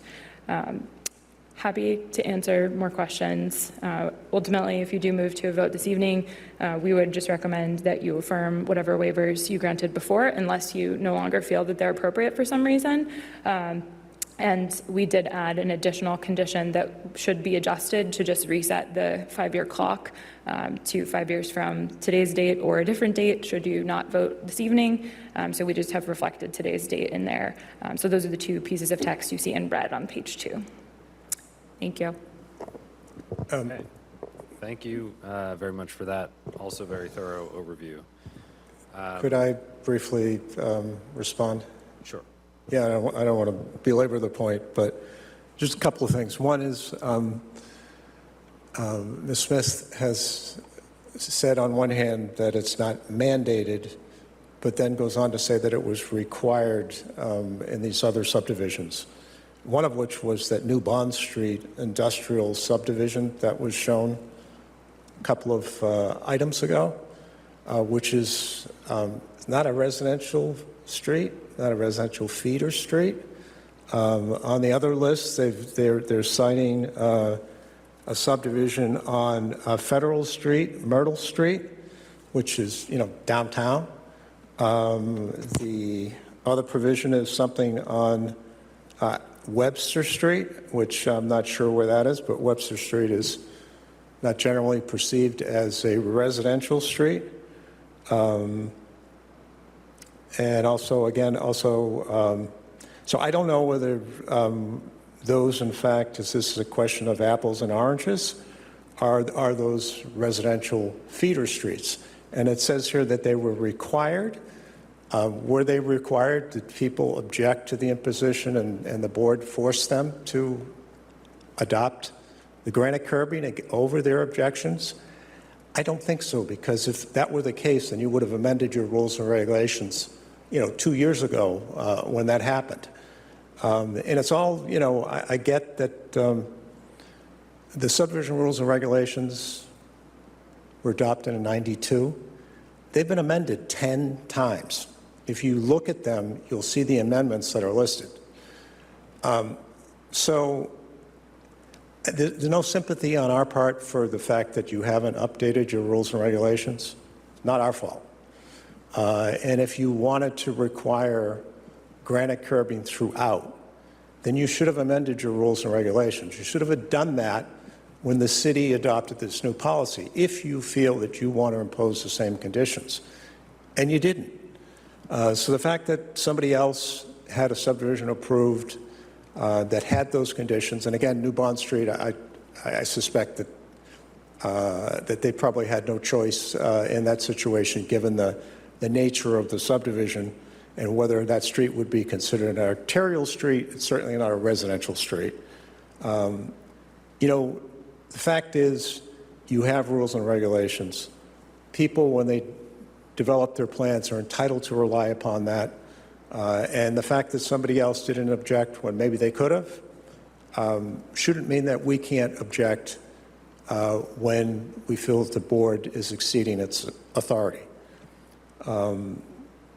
And the other consideration is, at that meeting, which I watched it twice, so I've seen enough of it. I actually sat through it once, but there wasn't a butter that called in and talked for a very long time.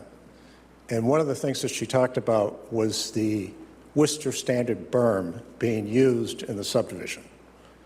So it's pretty clear everyone knew that was being used. The detail sheet on the subdivision clearly shows asphalt sidewalks and Worcester Standard berm. Now they're saying the planning office isn't sure what the Worcester Standard berm actually consists of. But I don't know how it got the name the Worcester Standard berm, but I'm pretty sure that DPW understands what that means, and I think the engineers understand what that means. So I don't think there's any confusion about what that actually means. It doesn't mean vertical granite curb it, I can tell you that. I think the history of other subdivisions, the history of the city council, whatever they want to do, I don't see how that relates to anything that is before you. And all of this is within your control, and if you felt differently, then you should have amended your subdivision rules 2 years ago, but you didn't. And I suspect you'll be amending them shortly after this meeting, but this is an applicant that is just relying upon the rules and regulations. They shouldn't be punished for that. They shouldn't be forced to do something that's not required. And we'd like to get the relief that we've requested. Okay, thank you. I'd like to give the law department an opportunity to chime in if you have anything additional to add.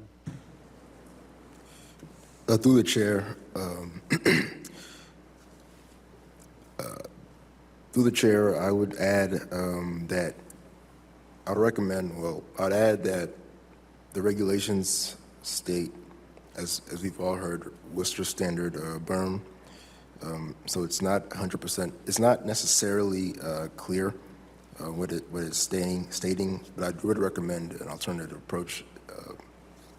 What has been. Okay. And through the chair, if I could just clarify, I know Attorney O'Neill asked, and apologies, we could have provided the context as to the use, but for the Webster Street subdivision, this was a 250-foot residential cul-de-sac with 5 residential single-family homes, I believe. They were single families, so very, very similar. Yes, obviously C Street is a different context, but still was required. And with respect to Burnside, yes, that was in the downtown. Brant Lane was also a residential context, although it was for a multifamily development. But those are all the ones we've had. Thank you. Sure. I apologize for the length of our presentation. Just want to clarify how we ended up with asphalt on the plan set. Sorry, can you just give us your name Sure. again? Chris Keenan from Quinn Engineering. After receiving the initial DPRS comment letter, I reached out to Andy Truman, Director of Engineering, to clarify whether granite curb and concrete sidewalks were required for this project. He specifically came back and said, no, you can install asphalt berm and asphalt sidewalks, and thus we made the changes to the plans. Had I noticed or realized that staff had left the comment in the letter requiring granite curb and concrete sidewalk, I would have objected at the time. But staff often leaves comments in the decision for the board when they haven't had the opportunity to review the resubmission from the applicant, especially when those comments come from another department. Thank you. Through the chair, can I add one more thing? Sure. It's a position of the law department that the intent of the rules and regulations subdivision regarding the sidewalks of the material provision is that that's reserved for the option of the planning board and case-by-case determination of what's appropriate in the circumstances, and that's consistent with case law as well. Okay. Thank you. All right, we've heard a lot. I do want to give an opportunity for anyone in the public to provide comment at this point. So if there's anyone in the room, why don't you come up to the mic?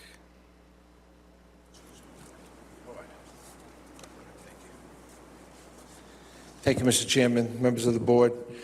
Again, my name's Tony Conwood, District 1 City Councilor. On behalf of the residents that I heard from up on Morgan Street, they request that the sidewalks continue to be concrete with granite curbing, as when that street gets selected for resurfacing in the near future, that would be the standard that would be brought forward as well. So I just wanted to be here to advocate on behalf of the residents. Thank you. Thank you. Anyone else in the room? Not looking like it. Anyone online? If I may, before we get to public commenters online, I do see that Leslie Rodriguez from DPW has raised her hand. If we could. Sorry, Leslie. No, I apologize. I didn't speak up sooner, but I'll give Leslie. You should be able to speak now. Yes, Leslie Rodriguez for DPW.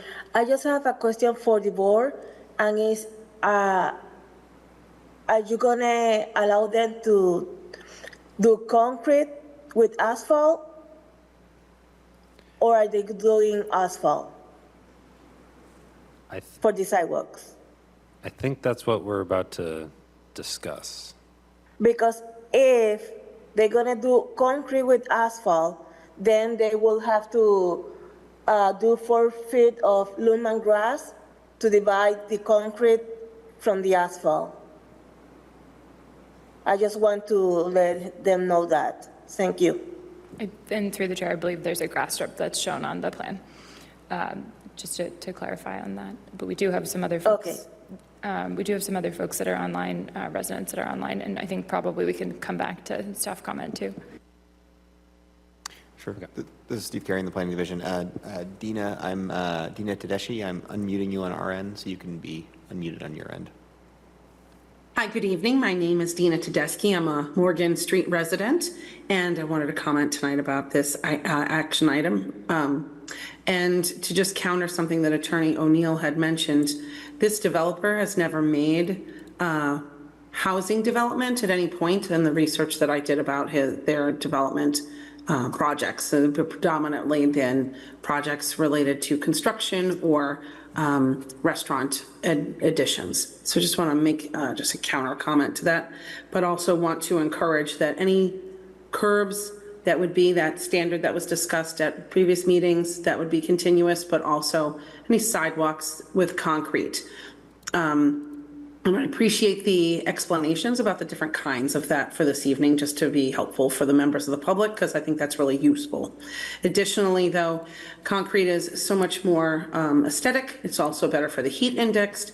It's also better for all the different areas or anyone using strollers. If you're going to be in a single family community. These are all really important factors, in addition to the fact that concrete is significantly longer lasting and would look much better. It just would be a better continuous part for this neighborhood. So just wanted to share that piece of information and to abide with the Cityscape Complete Streets Directive from the city manager back in 2021. Thank you. Thank you. Do we have anyone else online? This is Steve Carey in the Planning Division. I do see we had a phone number that had their hand raised. They actually just had their phone number, their hand go back down. If that person does want to speak, it is *9 to unmute yourself. So maybe we'll just give them a moment to, if they would like that. Hello. Hi. Yes, hi. This is Mary from Worcester, through the chair. At the February 18th, 2026 Planning Board meeting, many residents, including City Councilor Tony Economo, spoke in opposition to the Morgan Street Estate subdivision. Despite raising many valid and vital concerns, the project was approved. Loring Enterprises was granted an absurd amount of waivers and exceptions to many very, very serious issues. This sets a precedent to future developers. What is the purpose of residents expressing issues when developers know all they have to do is ask for a waiver or extension and it is granted to them? Loring Enterprises should have done their due diligence and looked at all the city regulations, including the citywide streetscape policy, but they did not do this. While many other city construction contractors are easily able to find, access, and understand city construction details and directives, such as concrete sidewalks and granite curbing, how can any large-scale construction developer, such as Loring, not follow these same easily accessible online guidelines? Also, the citywide streetscape policy can easily be conformed by many city departments had they been asked. By not reviewing all the necessary documents signed by the Chief Development Officer, this shows unprofessionalism and carelessness. What else is this developer going to forget to do or overlook? This also occurred when the developer initially submitted official documents, which included typos, incorrect street names, and incomplete paperwork. This is not the first time they have failed to do their due diligence. It leaves a very uneasy feeling with the residents and should do so with the planning board also. Anyone can drive through all 5 districts of the city and clearly observe that almost all city roads were constructed in accordance with complete streets and cityscape construction standards. It is known by many reputable contractors who do work in the city that concrete sidewalks and granite curbing provide a much more durable, long-lasting, and therefore safer travel service for the public's safe walkability. Additionally, during the winter months, granite curbs will provide a much more durable curb for snow removal on Morgan Street. Asphalt will crumble quicker and make plowing less effective. Asphalt sidewalks begin cracking and wearing down much quicker than concrete. This will open up a slew of tripping hazards and safety concerns for pedestrians more immediate than the concrete option. This is why the citywide streetscape policy was approved and implemented. But here we are 5 years later after its approval, debating whether it should be implemented or not. It is very common in construction for budgets to be adjusted due to the scope of the work changing.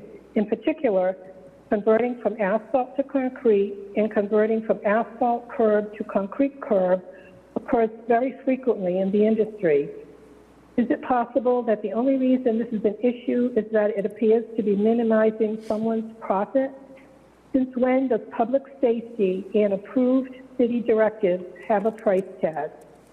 In closing, the citywide streetscape policy is easily accessible, as all other city developers access, read, understand, and abide by it. This developer should have done the same. Thank you. Thank you. Is there anyone else online? This is Steve Carey in the Planning Division. Not seeing anyone else with their hand raised. Okay, thank you. Why don't we move on then to board discussion? Sounds like there are 3 key items here that the board needs to discuss and work out. One is the issue with the location of the homes on the street in the definitive site plan. And then there are 2 issues with the definitive subdivision plan. One is the material for the concrete sidewalk, and the other is material for the curbing. I think the definitive site plan and the location of the buildings will be a little bit easier to parse out, so maybe we can discuss that quickly and get that over with. It sounds like from everyone who's reviewed some of the video, myself included, the intent was to strike that the condition 1A, which would have shifted 5 of the 13 homes forward, and that never really got codified in the final decision. So I would be okay with striking, with that amendment to strike that condition. It sounds like staff is more or less okay with it. They did bring up some concerns about increased impervious pavement, loss of some screening and vegetation. I think those are valid concerns. I do think the applicant's point about having kind of a jigsaw line of houses is also a valid comment. But yeah, my position, I would be okay striking that comment, but I'd like to hear from the rest of the board. Maybe start with the folks online. Mr. King? I would be inclined to agree with the chair on this one. Thank you. Okay. Thank you, Mr. Delara. Yes, I agree with that. Okay. Mr. Resende, and I acknowledge that Mr. Resende may not have been here on the board at that time. Yes, I agree with striking that. Okay, thank you. Mr. Toomey? I agree as well. Okay, sounds like there's a consensus on that, to strike the condition for the definitive site plan. For the definitive subdivision plan, talking about the sidewalk and the curbing, based on the analysis and comments from the planning staff and from the law department, it sounds like the sidewalk, the board has the latitude to require either concrete or asphalt. Historically, we have done concrete on other subdivisions. There's also a city policy that's several, if not longer, years old, directing sidewalks to be concrete. So if it appears that we have the latitude to make the decision between asphalt and concrete, my position is that I would like to see the concrete remain. Yeah, and it's, I guess then shifting to the curbing issue, it does seem fairly clear to me that the rules and regulations do call for asphalt berm for the curbing. So it seems like we may have less latitude on that front. One issue or item that I would want to bring up or ask the question about is roadway acceptance. It's my understanding that if you were to install asphalt curbing, that could impact the ability for the roadway to be accepted, because my understanding is that roadway acceptance may require granite curbing. I was wondering if staff or anyone could chime in on that. Sure, through the chair, just to clarify, ultimately, public acceptance is a decision of the city council, so it would be up to the city council to make that determination, depending on the timeline for construction and where the city is. Otherwise, if that were not to happen, it would be left a private street. I think we've had some conflicting information coming out of DPW trying to get an answer on that. So I couldn't definitively tell you whether or not the street would be accepted as public as of tonight. Okay, so Ultimately, city council will decide, regardless of what the administration were to recommend, but Okay. And we did hear from a city councilor who had an opinion on granite versus asphalt. I guess that's worth, consideration from the applicant. I don't know. Sure, but I'd be surprised if they wouldn't accept a street that's built in full conformity with the city's own subdivision rules and regulations. But if they do, they do. That's for them to decide, and they can explain to the homeowners who live in that new subdivision why they're not accepting their street. Okay. Yeah, so I guess for myself, as I kind of explained for the sidewalks, I would be in favor of maintaining the concrete as the material based on past practices and our ability to choose, which seems to be pretty clearly outlined in the subdivision regs.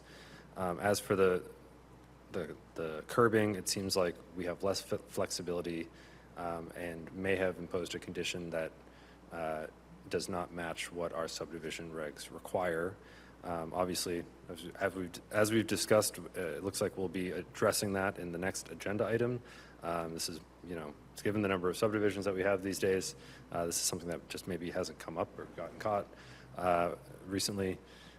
So I'm glad to see that the city's jumping on this to address it for the future, but I think for better or worse, we may be, our hands are a little bit tied in terms of the curbing material.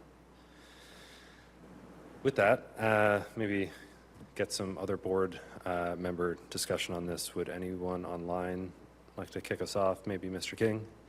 Yes, I mean, I'm aligned with you on that. I would say concrete for the sidewalk and asphalt berm, just given the latitude we have on this one. Thank you. Thank you. Mr. Delara? Thank you. Yeah, I agree with your assessment on this. And so I would like to see the concrete sidewalk maintained. Okay. It's clear that this has been the goal of the city in recent years, trying to push this along, and I believe it's the right thing. Thank you. Thank you. Mr. Resende? I support Mr. McCormick's position on this. That seems to be the way to go. Thank you. And Mr. Toomey? A question I would have, I understand there's a big difference between asphalt, berm, and granite.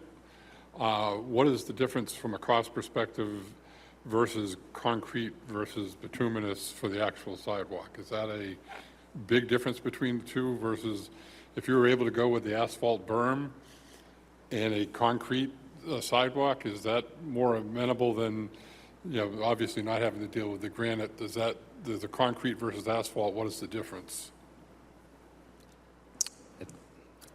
In terms of construction costs for the difference between concrete sidewalk and bituminous sidewalk? Or your decision to go, if you were making the decision between the two, taking the curb out of it, what is the...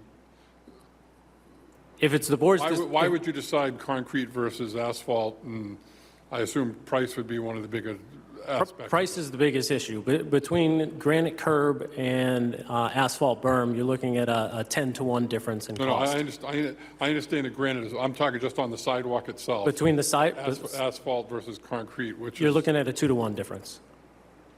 Twice as much cost for concrete versus asphalt. Through the chair, staff can just comment relative to the numbers that the Department of Public Works has provided staff relative to the other item on the agenda.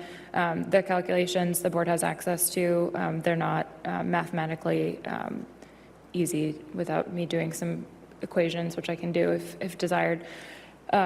But essentially, it's about 60% more to do granite curbing and cement concrete sidewalk over asphalt and asphalt based on the pricing that the city has for its contracts. That is, I'm saying it's 60%. I'm not giving you the numbers because the numbers that we're paying are going to be the price is going to be higher per linear foot or per cubic yard or however you calculate it, just based on the city paying prevailing wage. So the specific numbers, but order of magnitude based on that, it's about 60% more.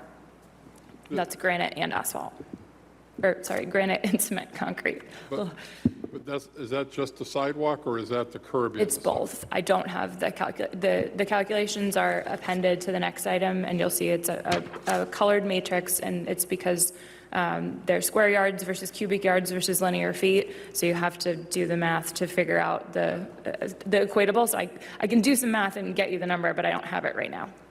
Okay, no, that's, again, there's the compromise kind of not having to do the granite, but being able to do the concrete and, I think if it's the board's decision to go with asphalt berm and concrete sidewalk, that would be acceptable to the applicant. Okay, that, I would support that then. I think that's a good compromise all around. That's what I would support. Okay, thank you.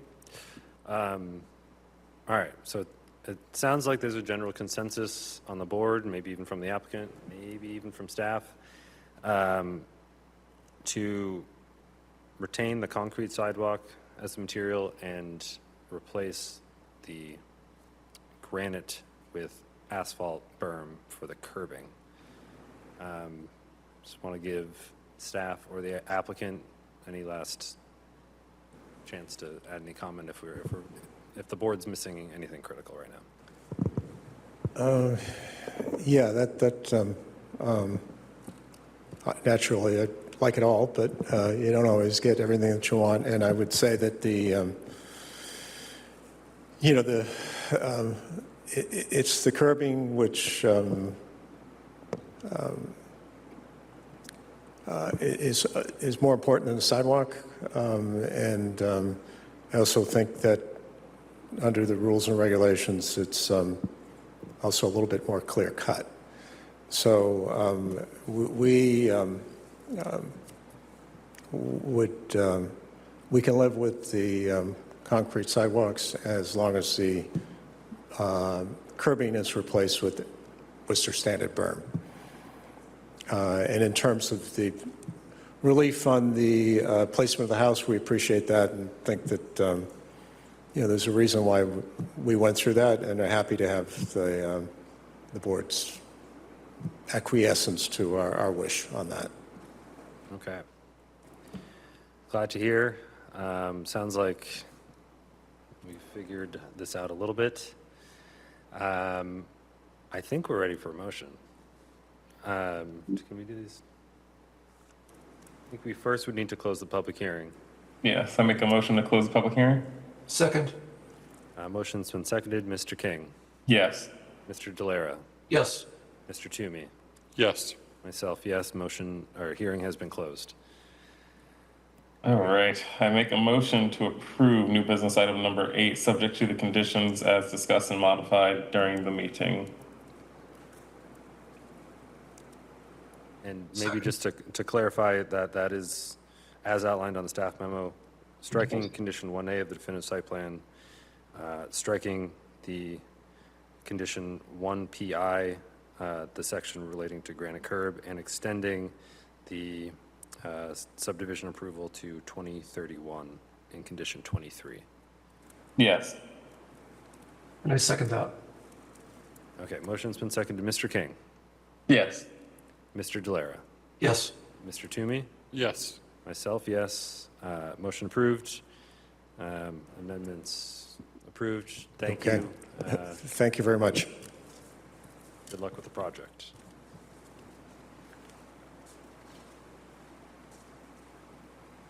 Okay, moving on to item number 9, amendment to subdivision rules and regulations, curbing and sidewalks. Through the This is a chair. public hearing.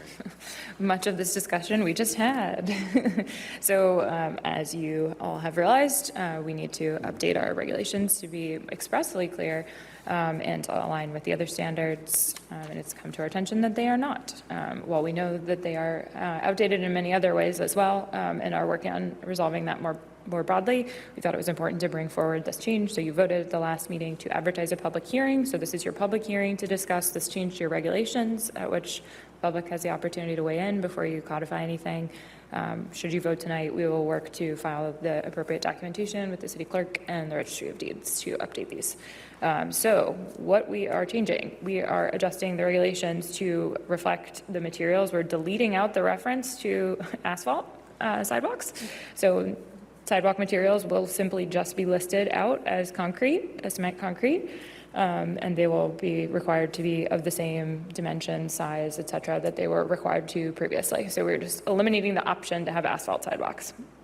Relative to curbing, we are eliminating the asphalt berm from the regulations and just adjusting the language around curbing so that vertical granite curb isn't required just for arterials, but it's required for any street type.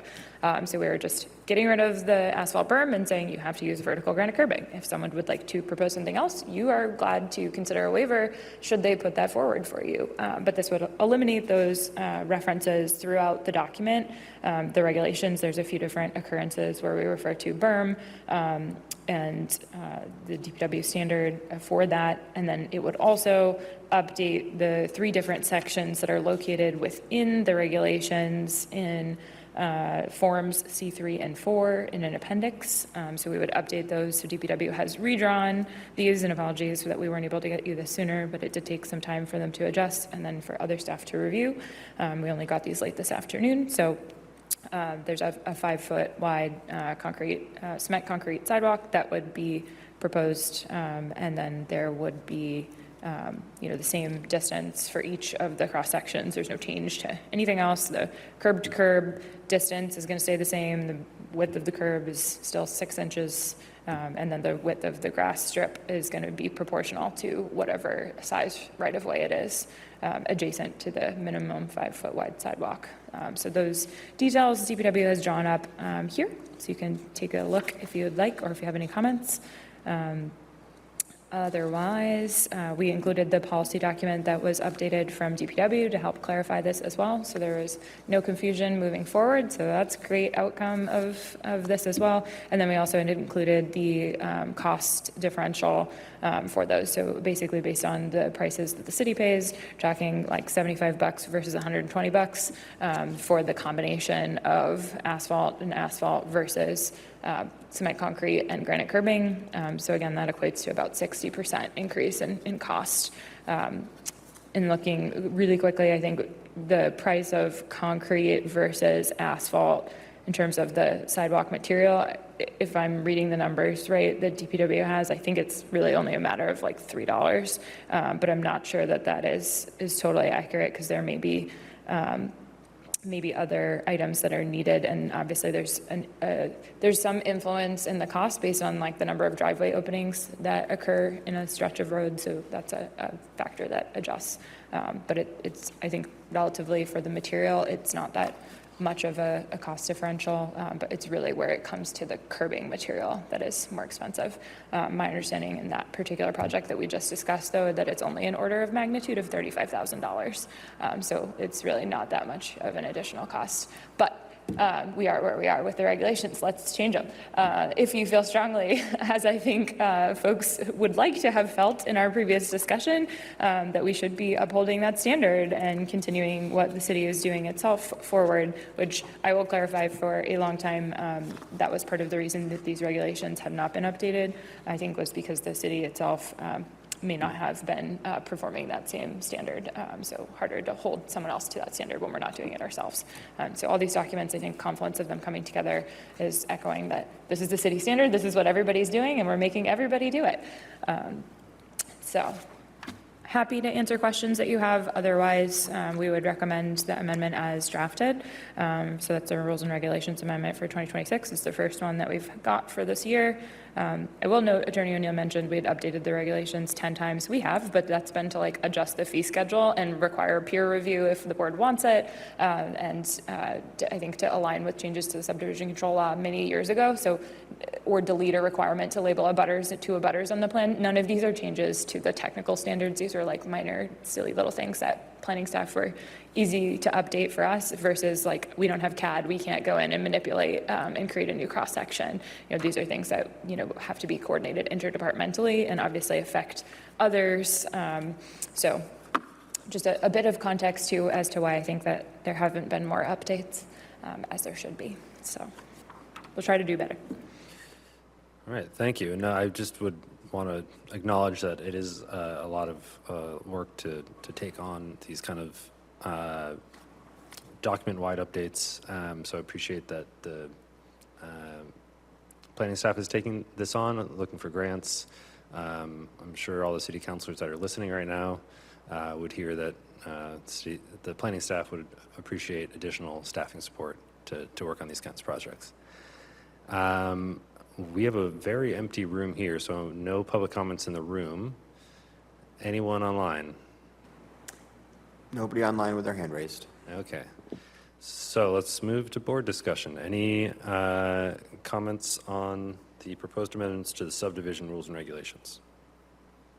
No comment. Thank you. Okay, thank you. Mr. Delara? Thank you. Well, I'm glad to see this happening. I do have a question.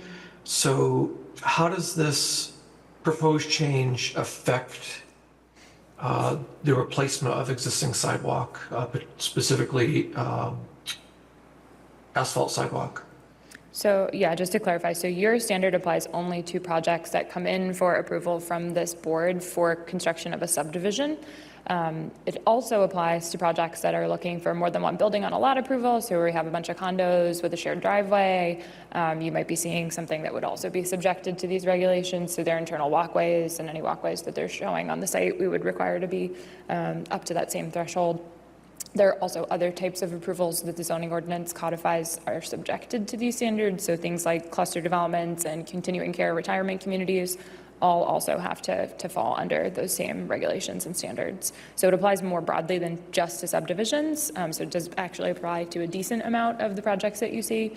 But specifically when it comes to sidewalk construction and reconstruction, that is fully within the DPW realm and wheeled house, and all of those projects are approved, managed, and constructed through the Department of Public Works. So DPW is basically the one that is handling those.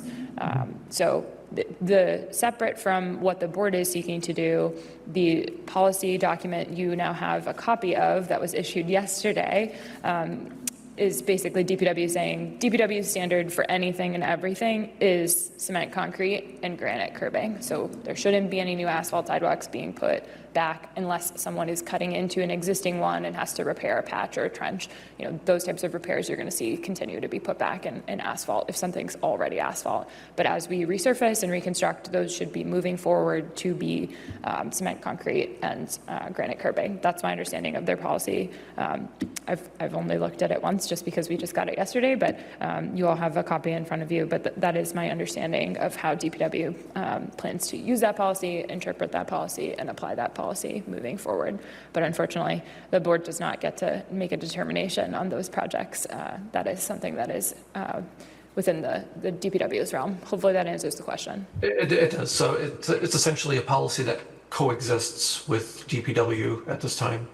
Correct. Yep. We're paralleling that. There are other pieces to that policy that they issued yesterday that are inconsistent with your regulations also, which we will have to work with them to adjust. But for now, something is better than nothing. So I'd recommend you still proceed with this. The piece that I refer to is that they're saying that the standard for a sidewalk width is 6 feet. Your standard in the regulations is 5 feet. We did not advertise that we were going to change that, so we cannot change that this evening. And I don't think you should wait to change your regulations on the materials to just let other things get aligned, because it could take too long, and that will affect the entire cross-section and width of the road. So it starts to unravel other things and becomes much more complicated for us to update. And we definitely don't have the bandwidth to do that, probably for minimum 6 months, and based on recent changes to the state law, possibly much longer. That is my recommendation, is that you move forward with what you have now, and we're moving incrementally better and forward in the right direction. Absolutely. Thank you. Thank you. Mr. Resende, any comments from you on this? No comments. Thank you. Thank you. Mr. Toomey? As we sit today, would we approve a subdivision without a sidewalk? So the subdivision regulations currently, and what you're proposing to do doesn't change that, but what the subdivision regulations currently require is sidewalks on both sides of a road. And again, if someone didn't want to do sidewalks on both sides, they could come in and request a waiver. So originally, the applicant that was just in front of you came in and said, we only want to do sidewalks on one side. And you all said, no, we want to see sidewalks on two sides. Staff also said that, but ultimately that was something that they had commented on. They withdrew the waiver request, but I think the board members had indicated that they wanted to see sidewalks on two sides. So. And again, I've seen things in the past where they say, if we put sidewalks in here, you're going to have to shovel them. And people say, I don't want to worry about shoveling. So I want to make sure that we are going to have sidewalks and that becomes a requirement, and then these just fall in the line with what the rules are for that. Yeah, so basically you require sidewalks on both sides of the street. The applicant, again, could seek a waiver from that requirement, and based on a context, say it's right next to a wetland, there's nobody that lives there, it's a big detention basin, and it's the dead end cul-de-sac, there's definitely nobody who's going to be walking on that road. You have, in fact, waived that requirement in the past, but in a context that, seemed appropriate or you felt was appropriate. Often my experience is that that's been dead end cul-de-sac where there's also a wetland involved that would otherwise, you'd be infringing on the wetland by having the sidewalk. So case by case, the board gets to decide that. And again, what you're considering tonight wouldn't change that at all. If there was not a sidewalk, would granite still be required, or is that part of what we're looking at as well as to what the standard berm versus the granite if there isn't a sidewalk? Yep, if there isn't a sidewalk, there would still be a requirement for granite because the curbing and sidewalks are independent in the regulations. So the curbing is a separate standard than the sidewalks, although we think of them intertwined. The subdivision regulations, if we look at the cross-section, I don't know, Steve, if we might be able to pull that up actually on the screen just for everybody to look at, because I know we talk about a lot of this stuff in theory and it doesn't always make sense without a picture. But essentially, if you imagine the road, the very periphery of the road, the edge of the right-of-way is really what we're looking for the sidewalk in. So the very edges of the road, there's a 5-foot sidewalk. Think of that kind of coming in towards the center of the road. Then there's a grass strip. The width of that grass strip varies depending on what size width right-of-way we're talking about. So for example, on a 60-foot wide section of road, which is going to be more of like an arterial, or sorry, not an arterial, our second most intense residential street, which I think we say residential collector. Don't quote me on that. That is a 7-foot, 6-inch grass strip. In other cases, it's closer to a 5-foot grass strip. And then you have basically one lane of travel with potential for parking, and that breaks down in that context to 17 feet. You get to the crown or the center line of the road, and then you've got basically the same thing on the other side, just working the inverse. So if we pull up the detail here, yeah, so you can see. So this is, basically you're looking at a cross-section of the road. We took a knife into the road and cut it in half and pulled the earth apart like we had a crazy earthquake. Hopefully we don't have any of those. And we're looking underneath. And so you can see the road with the berm in the middle, that kind of peak is the crown in the road. And then at the edges where we have the curb, and then basically back of curb, you have the grass strip, and then you have behind that the sidewalk, and that is the end of the road. So that's what we require. So even without the sidewalk, you would still have curb and then just a bunch of lawn. Or if they're doing something different than this, you have to decide to approve it, right? So it's a waiver. This is the standard. If they can't do this, you have to decide that it's appropriate, and maybe you decide that it is because, again, there's a wetland and that nobody's going to be walking over there because there's no houses and it's a dead end, or some other circumstance. But typically that's the kind of instance that we see where the board has deviated in the past. Okay, thank you. Yeah. Okay. For myself, this kind of unfortunate miscommunication with the subdivision we just talked about, but it's resulting in a policy improvement here, so I'm happy to support it and look forward to all the many new beautiful sidewalks and all the subdivisions in the future. I think we are ready to close the public hearing. I make a motion to close public hearing. Second. Motion's been seconded. Mr. King? Yes. Mr. Delera, Yes. Mr. Toomey, Yes. myself, yes. Hearing is closed. We have a motion we approve this. This is we own this. Correct. So a motion to approve the subdivision rules and regulations amendment as outlined.